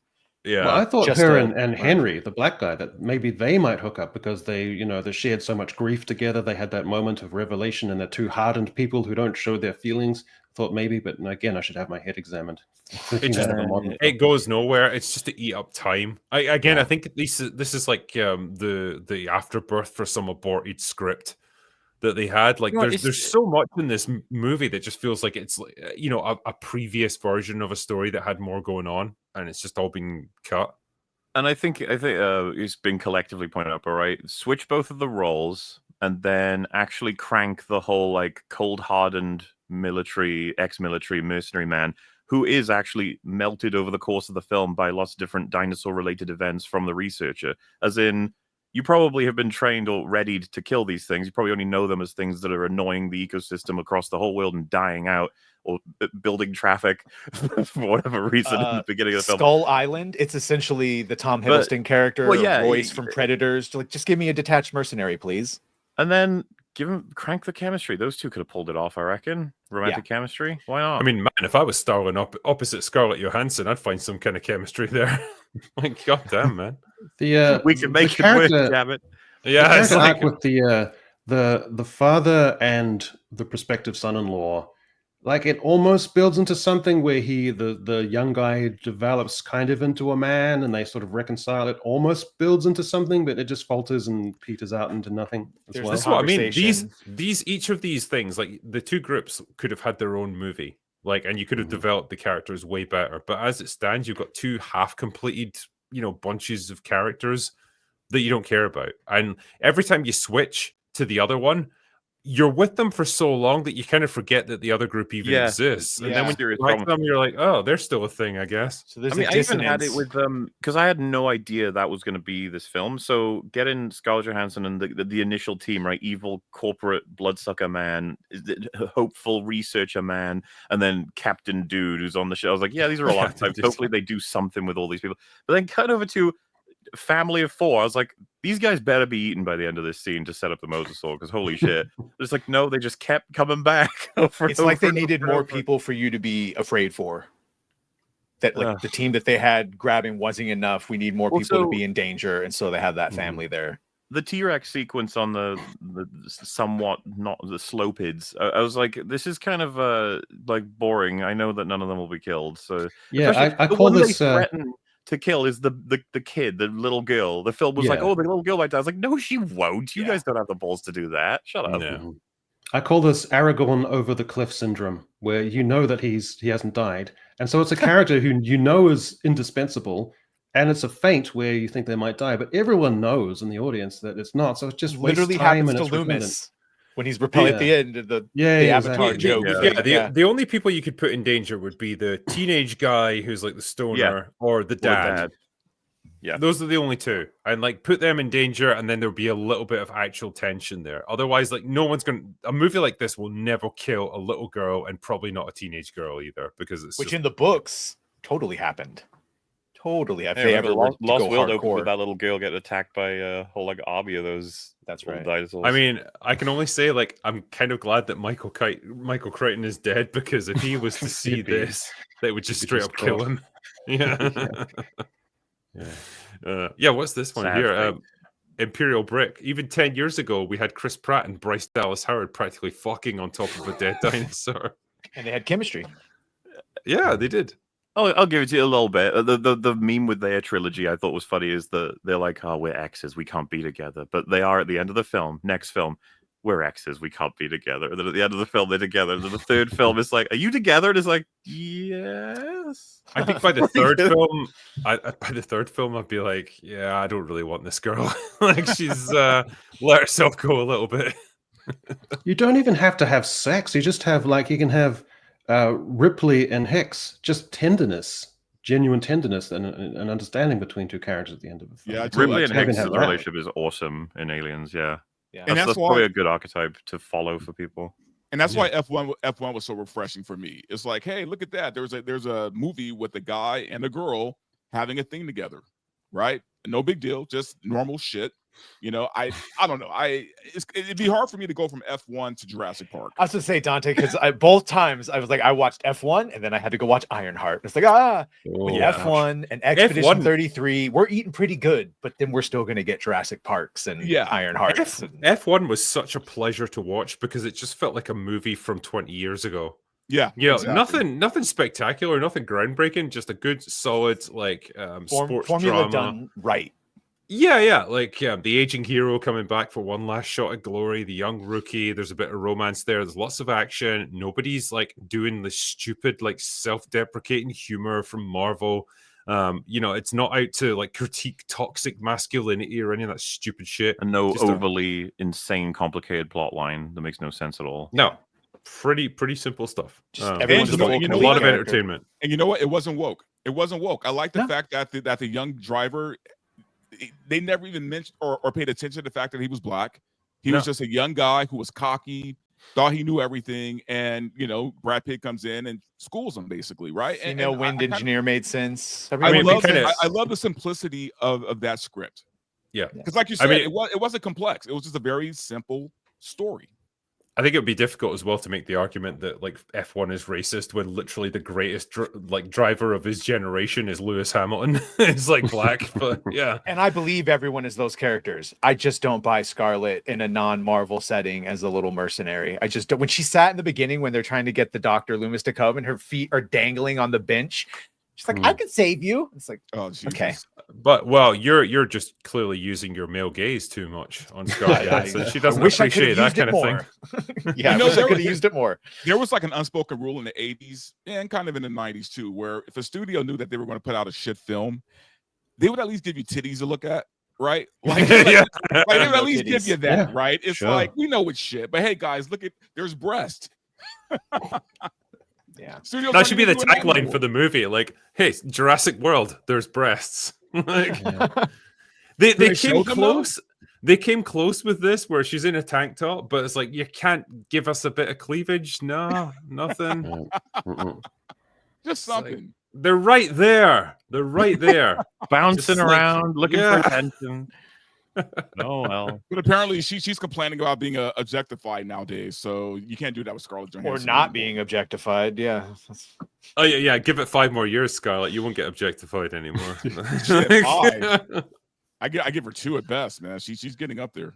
I mean, she is still very attractive. Like, she's 40, but like, there will come a point though. There will come a point in the not too distant future where those leading lady roles dry up. And she's just not talked about anymore. I just hope she doesn't do anything to her, because man, some of them are I just saw Kate Beckinsale. Yeah, the Kate unrecognized Beckinsale. That was scary. That was scary. That was legit the worst picture I've ever seen from of her. Underworld.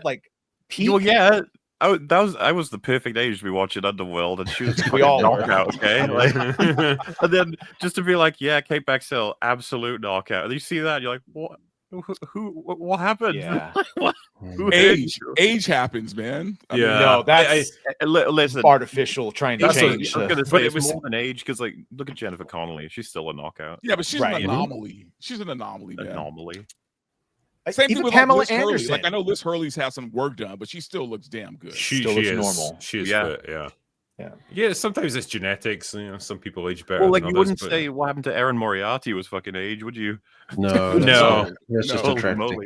Yeah. But the idea of her complaining about the male gaze, as if the female gaze as a corollary wouldn't exist for looking at beefcake guys with their shirts off in films. So in a way, it's kind of almost slightly anti-woman, because what it's suggesting is that the women don't have as much of a perving attraction to men on the screen. So it's saying, it's kind of negating that, which kind of takes away female sexual erotic agency.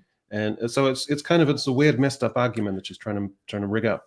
I would just rather get back to this acknowledgement that, hey, men, or at least straight men, like to look at hot women. Straight women like to look at hot men. Let's just give them what they want, and everyone's happy then. It's like, it doesn't have to be any more complicated than that. There was a time when it was that simple. It was just that simple. Just balance it out. Culture's gone through a couple of conversations about all that. I think when the huge wave of, oh my God, you're objectifying people, a lot of people didn't know how to react to that. Like, oh, no, I'm not. What? But I think we've already come around to like, yeah, that's fine. Well, because the peak, Thor being stripped naked, you flick too hard, damn it. Like, that's the peak example of like, oh, we'll just embarrass men now for a couple of years or whatever. I think the example present, and the example I used, because I made a video about this just the other day, and it's like the amount of work that these guys have to put in to look the way they do, just for these like minute or so of screen time where they're shirtless, is insane. Like, I don't doubt that the girls have to go on a diet and stuff to look trim. For the roles that they do in action movies or Marvel movies or whatnot, but it is nothing compared to what these guys have to do. They are Henry Cavill saying he could smell water, because they have to not drink water so their skin hangs on their muscles for the Witcher scene in the bathtub. He could smell a glass of water from across the room. And it's like, they essentially have to torture their bodies for like 6 months to look the way they do. And like, that's just expected. And it's like, okay, is it too much to ask that the girls just show us a bit of cleavage as compensation? Really? Like, these two things are not fair to compare because one requires way more fucking effort and commitment on the part of the performer than the other. You would never have like if Liam Hemsworth just went to Seed and just had like a flabby body in one of his roles, you would never have Cosmopolitan or the Mary Sue saying, let's celebrate, his dad bod is just living with a real physique that we should all celebrate. Isn't there that famous like comparison of articles from like the Mary Sue or someone where it was like Leonardo DiCaprio and he was just on the beach like as celebrities do, he's looking kind of out of shape, and it was like Leo fights middle-aged dad bod, and then it was like another one where it was like Amy Schumer again looking like a fucking waterbed, and it's like Amy flaunts her magnificent curves or something. Mm-hmm. It's like, well, they're empowering herself to celebrate her curvaceousness. It's like they're the same standard. That's all. They're both two celebrities who are kind of out of shape. Who cares? Like, they're not required to look amazing at all times when they're not on screen. But it's like you can't hold them to completely different standards. That's not fair. The dad bod thing. I've seen it with the meme on Twitter where they'll post like fucking Chris Hemsworth and be like, he's got a bit of a dad bod going. You're like, what?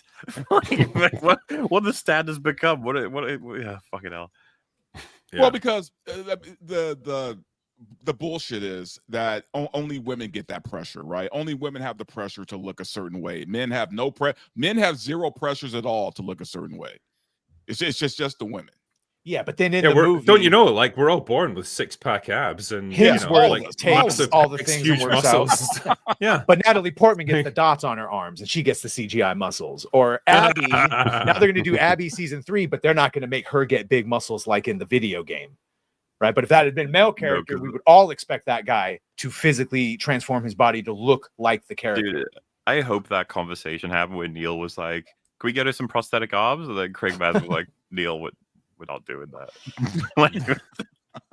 Well, in Fantastic Four, Sue Storm actually has like a bigger, bulkier physique than Flame Guy. Like, he's quite weedy, so that's quite strange to see. Yeah, I mean, I don't know how accurate that all is to the comics, because obviously they had Chris Evans in the original Fantastic Four movie. He's a big guy. I assume Johnny Storm, being a playboy, type dude, he would be in good shape.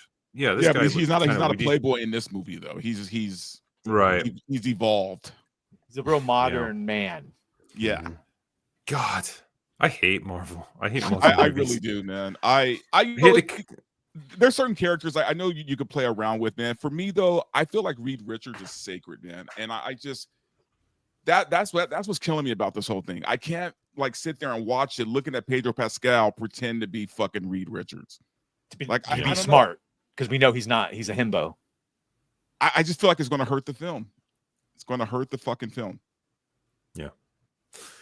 Tell you what. Let me ask some super chats here, or put them to you guys. The Cynical Crusader says, "Why should I go see Superman at this point when James Gunn has released essentially half the film already in clips?" We were talking about that earlier. Yeah. How do you feel, Verbal Riot, about we were talking about Superman fatigue, just because the advertising for this film has been so extreme. Time. I think that I wish they would just stop. Like, don't release anything else, man. I think it's not just Superman. I think the pre-release material for most movies are hurting them, right? Like the not just the material, but the interviews, the social media spots. Like, I just feel like all of this stuff is hurting the film before it comes out. I feel like brevity is their best friend, right? Like, they just need to put out a teaser, put out an official trailer. That's it. Nothing else. Yeah. There's nothing else. I think this movie's going to be good, and I trust James Gunn. I just think that everything they've done for the marketing side of this is killing it. Like, it's killing it. So I don't know. But with that said, I do believe James Gunn's going to put out a good film. Hopefully. John Hansen says, now that Jurassic Slop is out, we just have Fantastic Four and Superman. Still looking forward to Weapons the most. Have you guys seen the trailers for it? weapons. Yeah, seems very Yeah, creepy. you guys- A bunch of kids disappear. Yeah, I'm interested. Did you guys get the Intriguing. Odyssey trailer before? Yeah. Okay. It was mostly John Bernthal being drunk. Yeah. So I liked it. Cool. Take my money. Yeah. JS Pina says, happy 40th to Back to the Future. 40 years. Wow. That is, still one of the best trilogies ever, as far as I'm concerned. RIP to the GOAT, Michael Madsen. Favorite Madsen film? Yeah. Reservoir Dogs. It's probably Well, one of that's- Reservoir yeah. Dogs. Species. I'll Kill be Bill. crass. I'll say Species for you. Yeah. There you go. He Kill could Bill. knit his eyebrows together better than any actor, I think. Michael I Madsen. always thought he'd be more of a leading man because of roles like Species. Not because that was the greatest movie, but like more action star, leading man. He had the good looks. He had the gruff voice. Yeah, I he don't know if was he a just- tough guy. He was Yeah. a Hollywood tough guy. I think, did he not have problems with like drug and alcohol abuse and stuff? It had to And- be something. Yeah, Probably, he has some demons. Yeah, it probably hampered his career, I guess. I like Also, the Bud as well. I've heard Bill. rumor that he was kind of hard to work with on set. So Right. Yeah. No, it makes sense then. Deval says, you're given 80 million for a movie or TV show. Pitch your own original Star Wars project within established lore. It can't have OT prequel characters as the main character, but are allowed to appear. Right. Oh.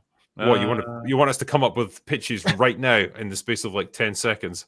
yeah. Well, I'll give you one that Despot. I'll steal Despot of Antrim's one, which is it's just a pod racing series. It's a pod racing gang, and they go from system to system, There you and go. it's just high octane energy, and it's just fun, and it's full of energy, and it's really these cool dudes, and they compete with each other.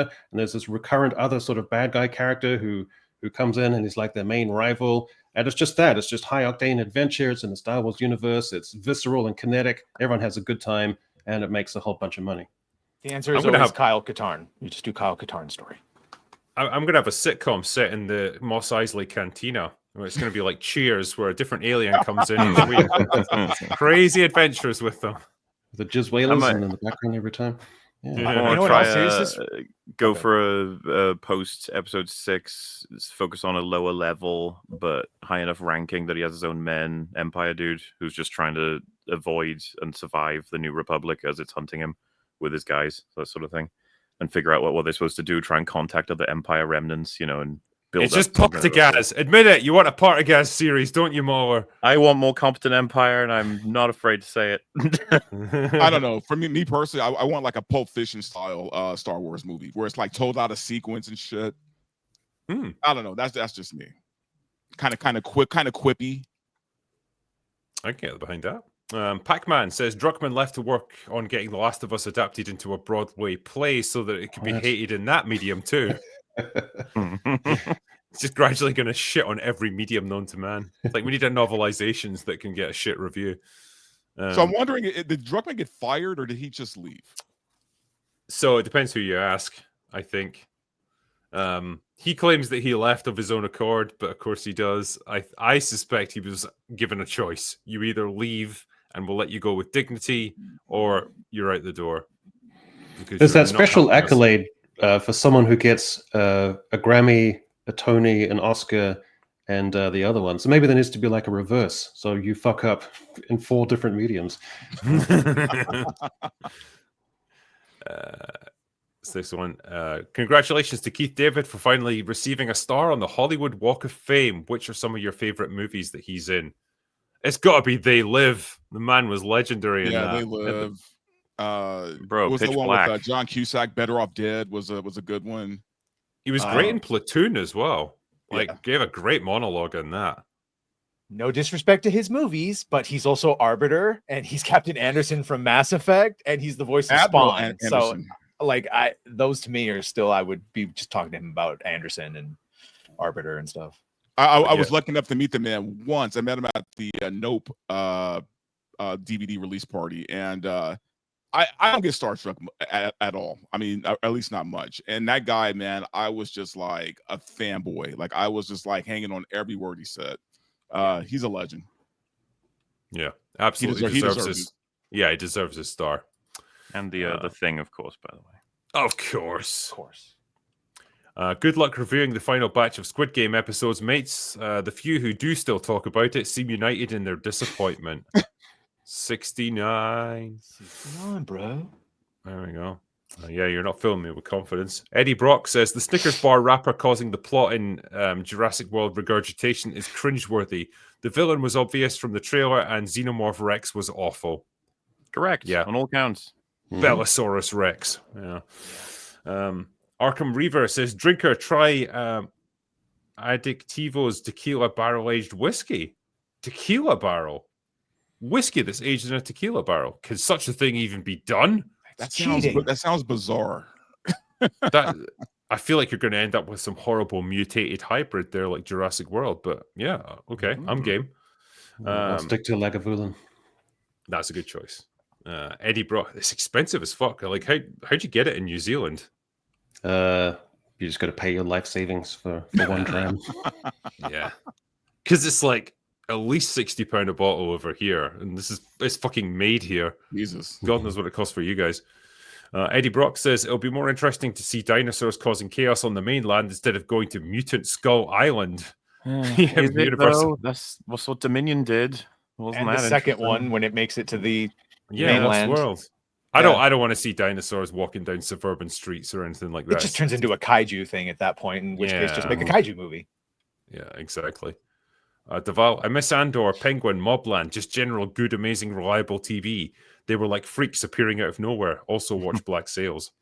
I mean, yeah, we do still get good stuff. It's just, man, the mainstream big budget stuff that like everyone actually watches is so fucking disappointing. Yeah. Next one. Yeah. Ginger Rhino. Borderlands 4, the $150 edition doesn't include the game. Wait, what? Well, okay, you're asking for a lot. Do you really think you should get the game for $150? Come on. You got to pay a bit more than that. We've got to get to 200 at least. That's sickening. Eddie Brock. Jurassic World Regurgitation ended up being a terrible Pokemon episode where the cast had to collect DNA from sea, earth, and air dinos to beat climate change. That's the fucking to beat story. Heart disease, yeah. Heart disease. Yeah, I was about to say, wait, is climate change a part of the story? No.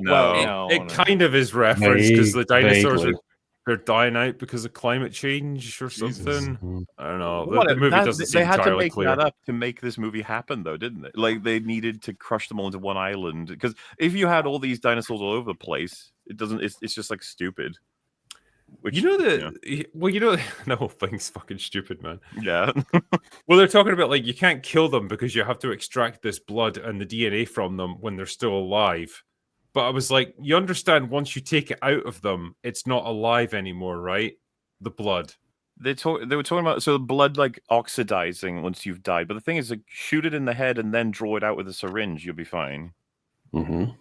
But no, they say like you cannot kill them. You have to draw it out of them while they're alive. My point is though, once the blood is removed from them, the blood is effectively dead, and so they draw it out through syringe and then freeze it immediately, right? So it doesn't get oxidized. And the doctor said it was morally wrong to kill a dinosaur, so he wouldn't have agreed to it if they had. It's retarded. It's all retarded. He said it would be a sin to kill a dinosaur. Yeah, because at one point they extract it from an egg, but they don't extract it from the embryo inside the egg. It's like the egg fluid. Why don't you just take the egg? Yeah, it'd be baby napping. Whatever. Well, I was gonna watch it tomorrow, but I think I'm gonna save myself $20 and just. Bro, what isn't that a plot in the third movie that the kid takes an egg and they know it and fall? Okay, sorry. Flashbacks to those other movies. The third movie is way better than this generation of world film Jurassic bullshit. I felt it might be, yeah.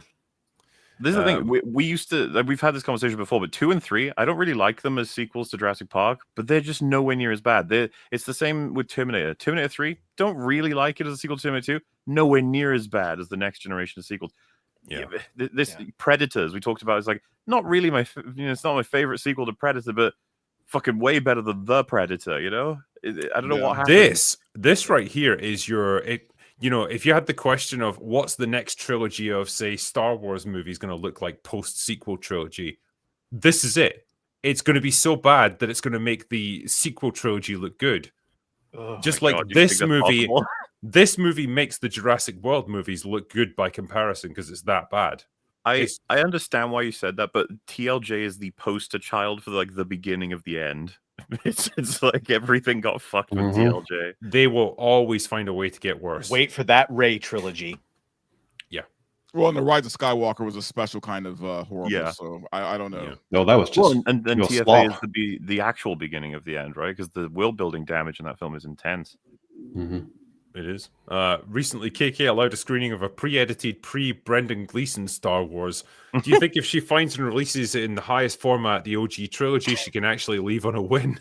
I just don't like that they did that. It felt like someone going into their parents' like private belongings and showing it to strangers. I hope Brendan Gleeson finds out that we use his name to represent rape on because of Joker 2. But also, Kathleen Kennedy already got her win. It was Andor season 2. That was her win. Take it and run. Just go.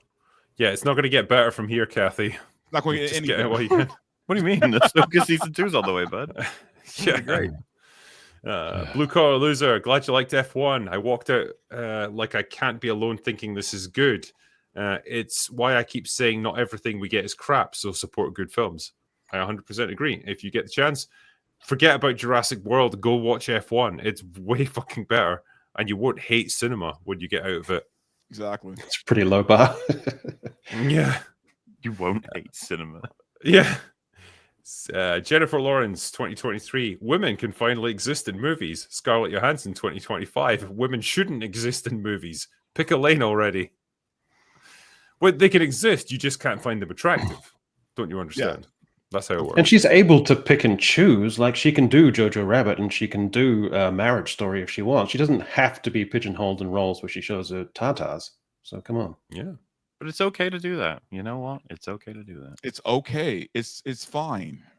I've seen Under the Skin, and when she finally did show them, it was brutally disappointing, actually. Yeah. Not what I'd hoped for at all. But hey, though, that's an interesting example, right? Because Under the Skin is like super artsy. It's very much the kind of, it's not like the film is objectifying her story. Like, it's not like the camera's like, oh, look at that ass. Yeah. Like, there's a reason for the story why that happens. So I'm assuming that's fine, right? Yeah, it's like the substance where you got skin on the screen, but it's kind of, there's an ironic layer there. So yeah, it's not there's just meaning to it. There's a reason for there's art. It's all artistry. For the plot, damn it.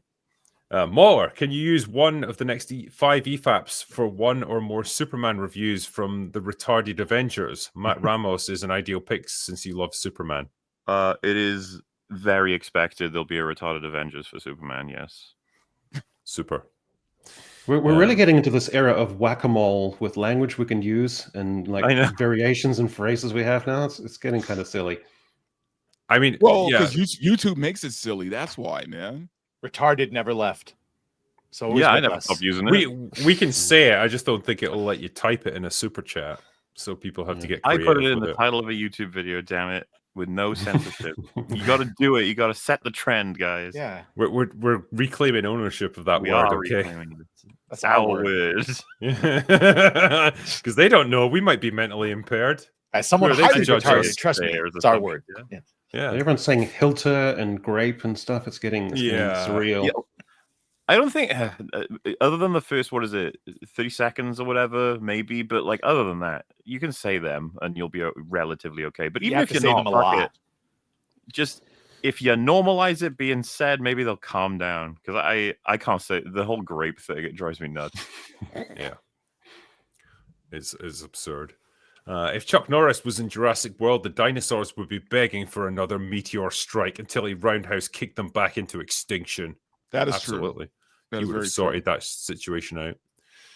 Starbucks Meg, I remember being awestruck as a 10-year-old watching Jurassic Park at the cinema for the first time.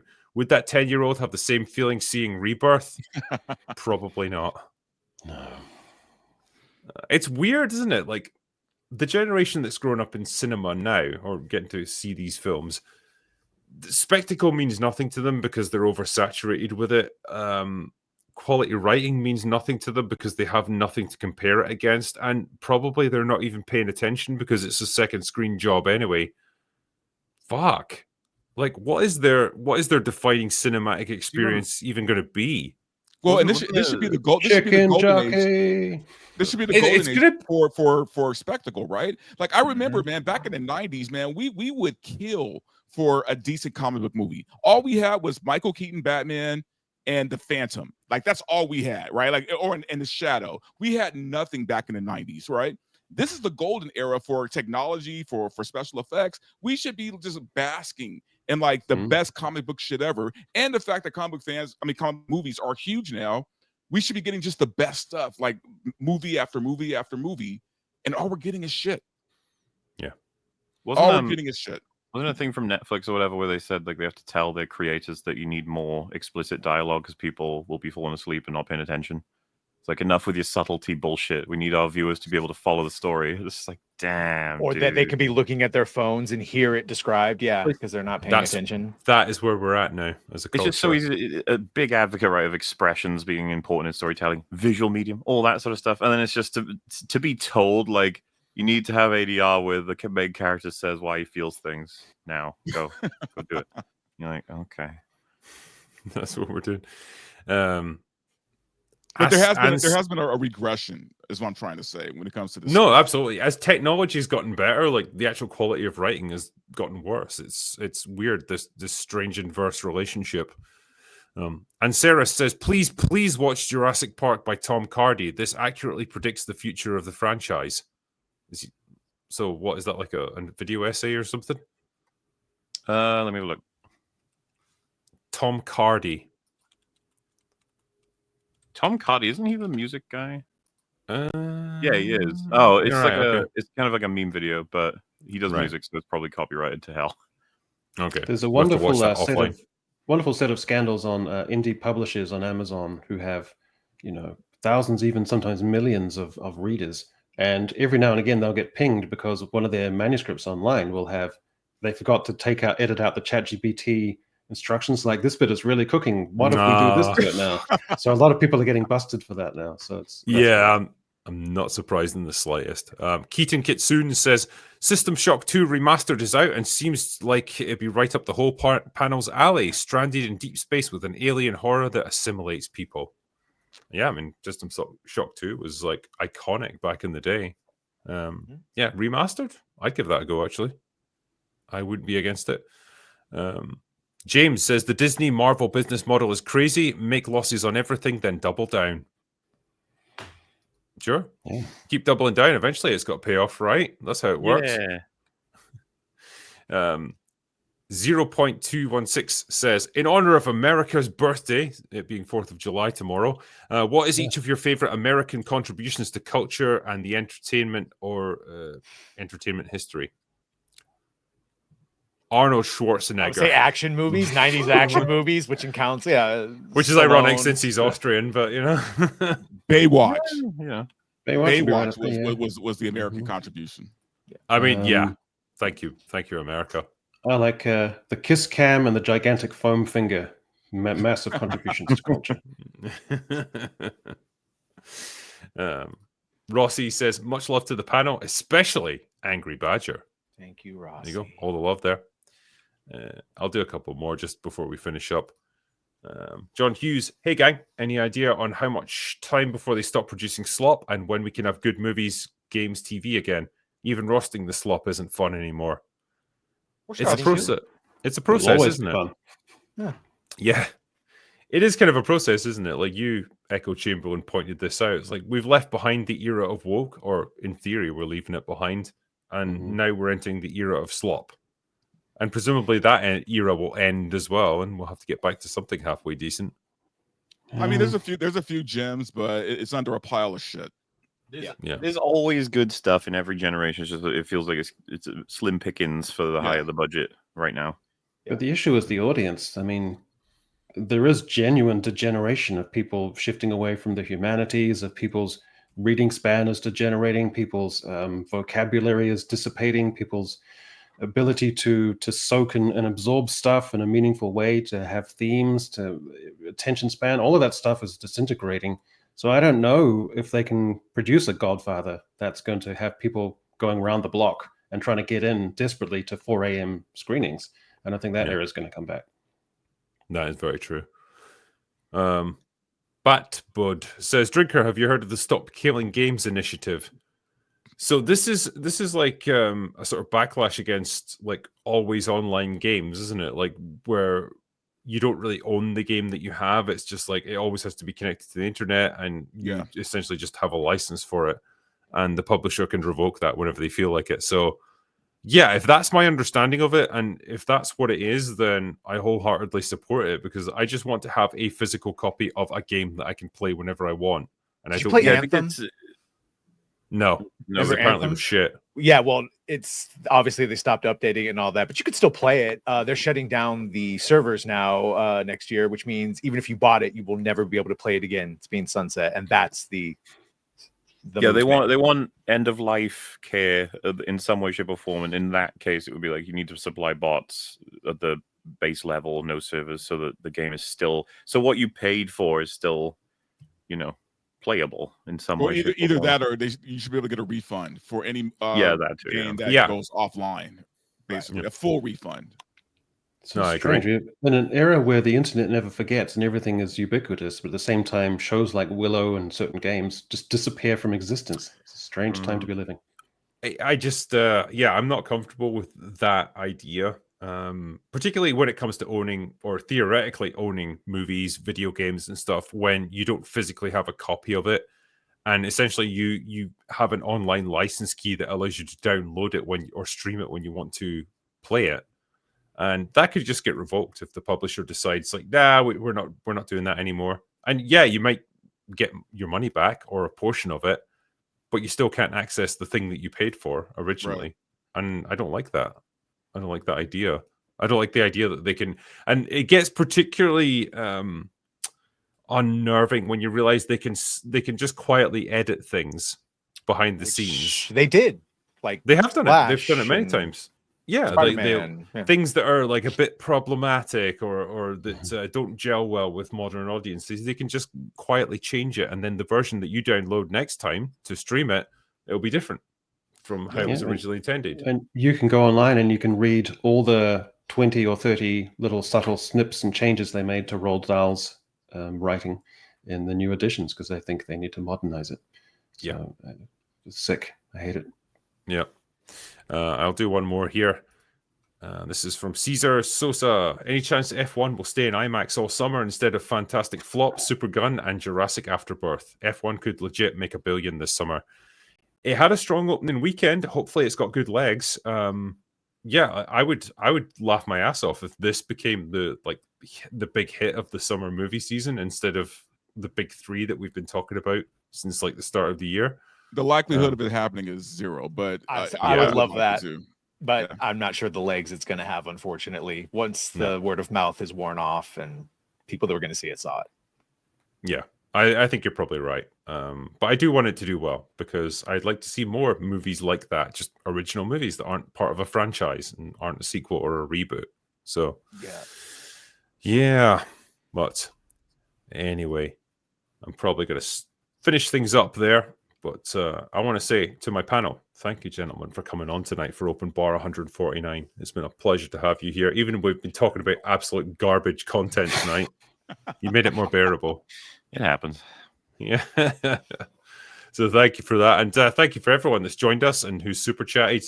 As we always do, we will catch up on the ones that we missed on the night. We'll do that on last orders. And just a little FYI for people, I am going to be away next week for a few days, so we will not be doing Open Bar next week. So next Thursday, we will not have Open Bar, but we'll be back the following week as normal. So don't fret. We haven't died. We're just taking a week off.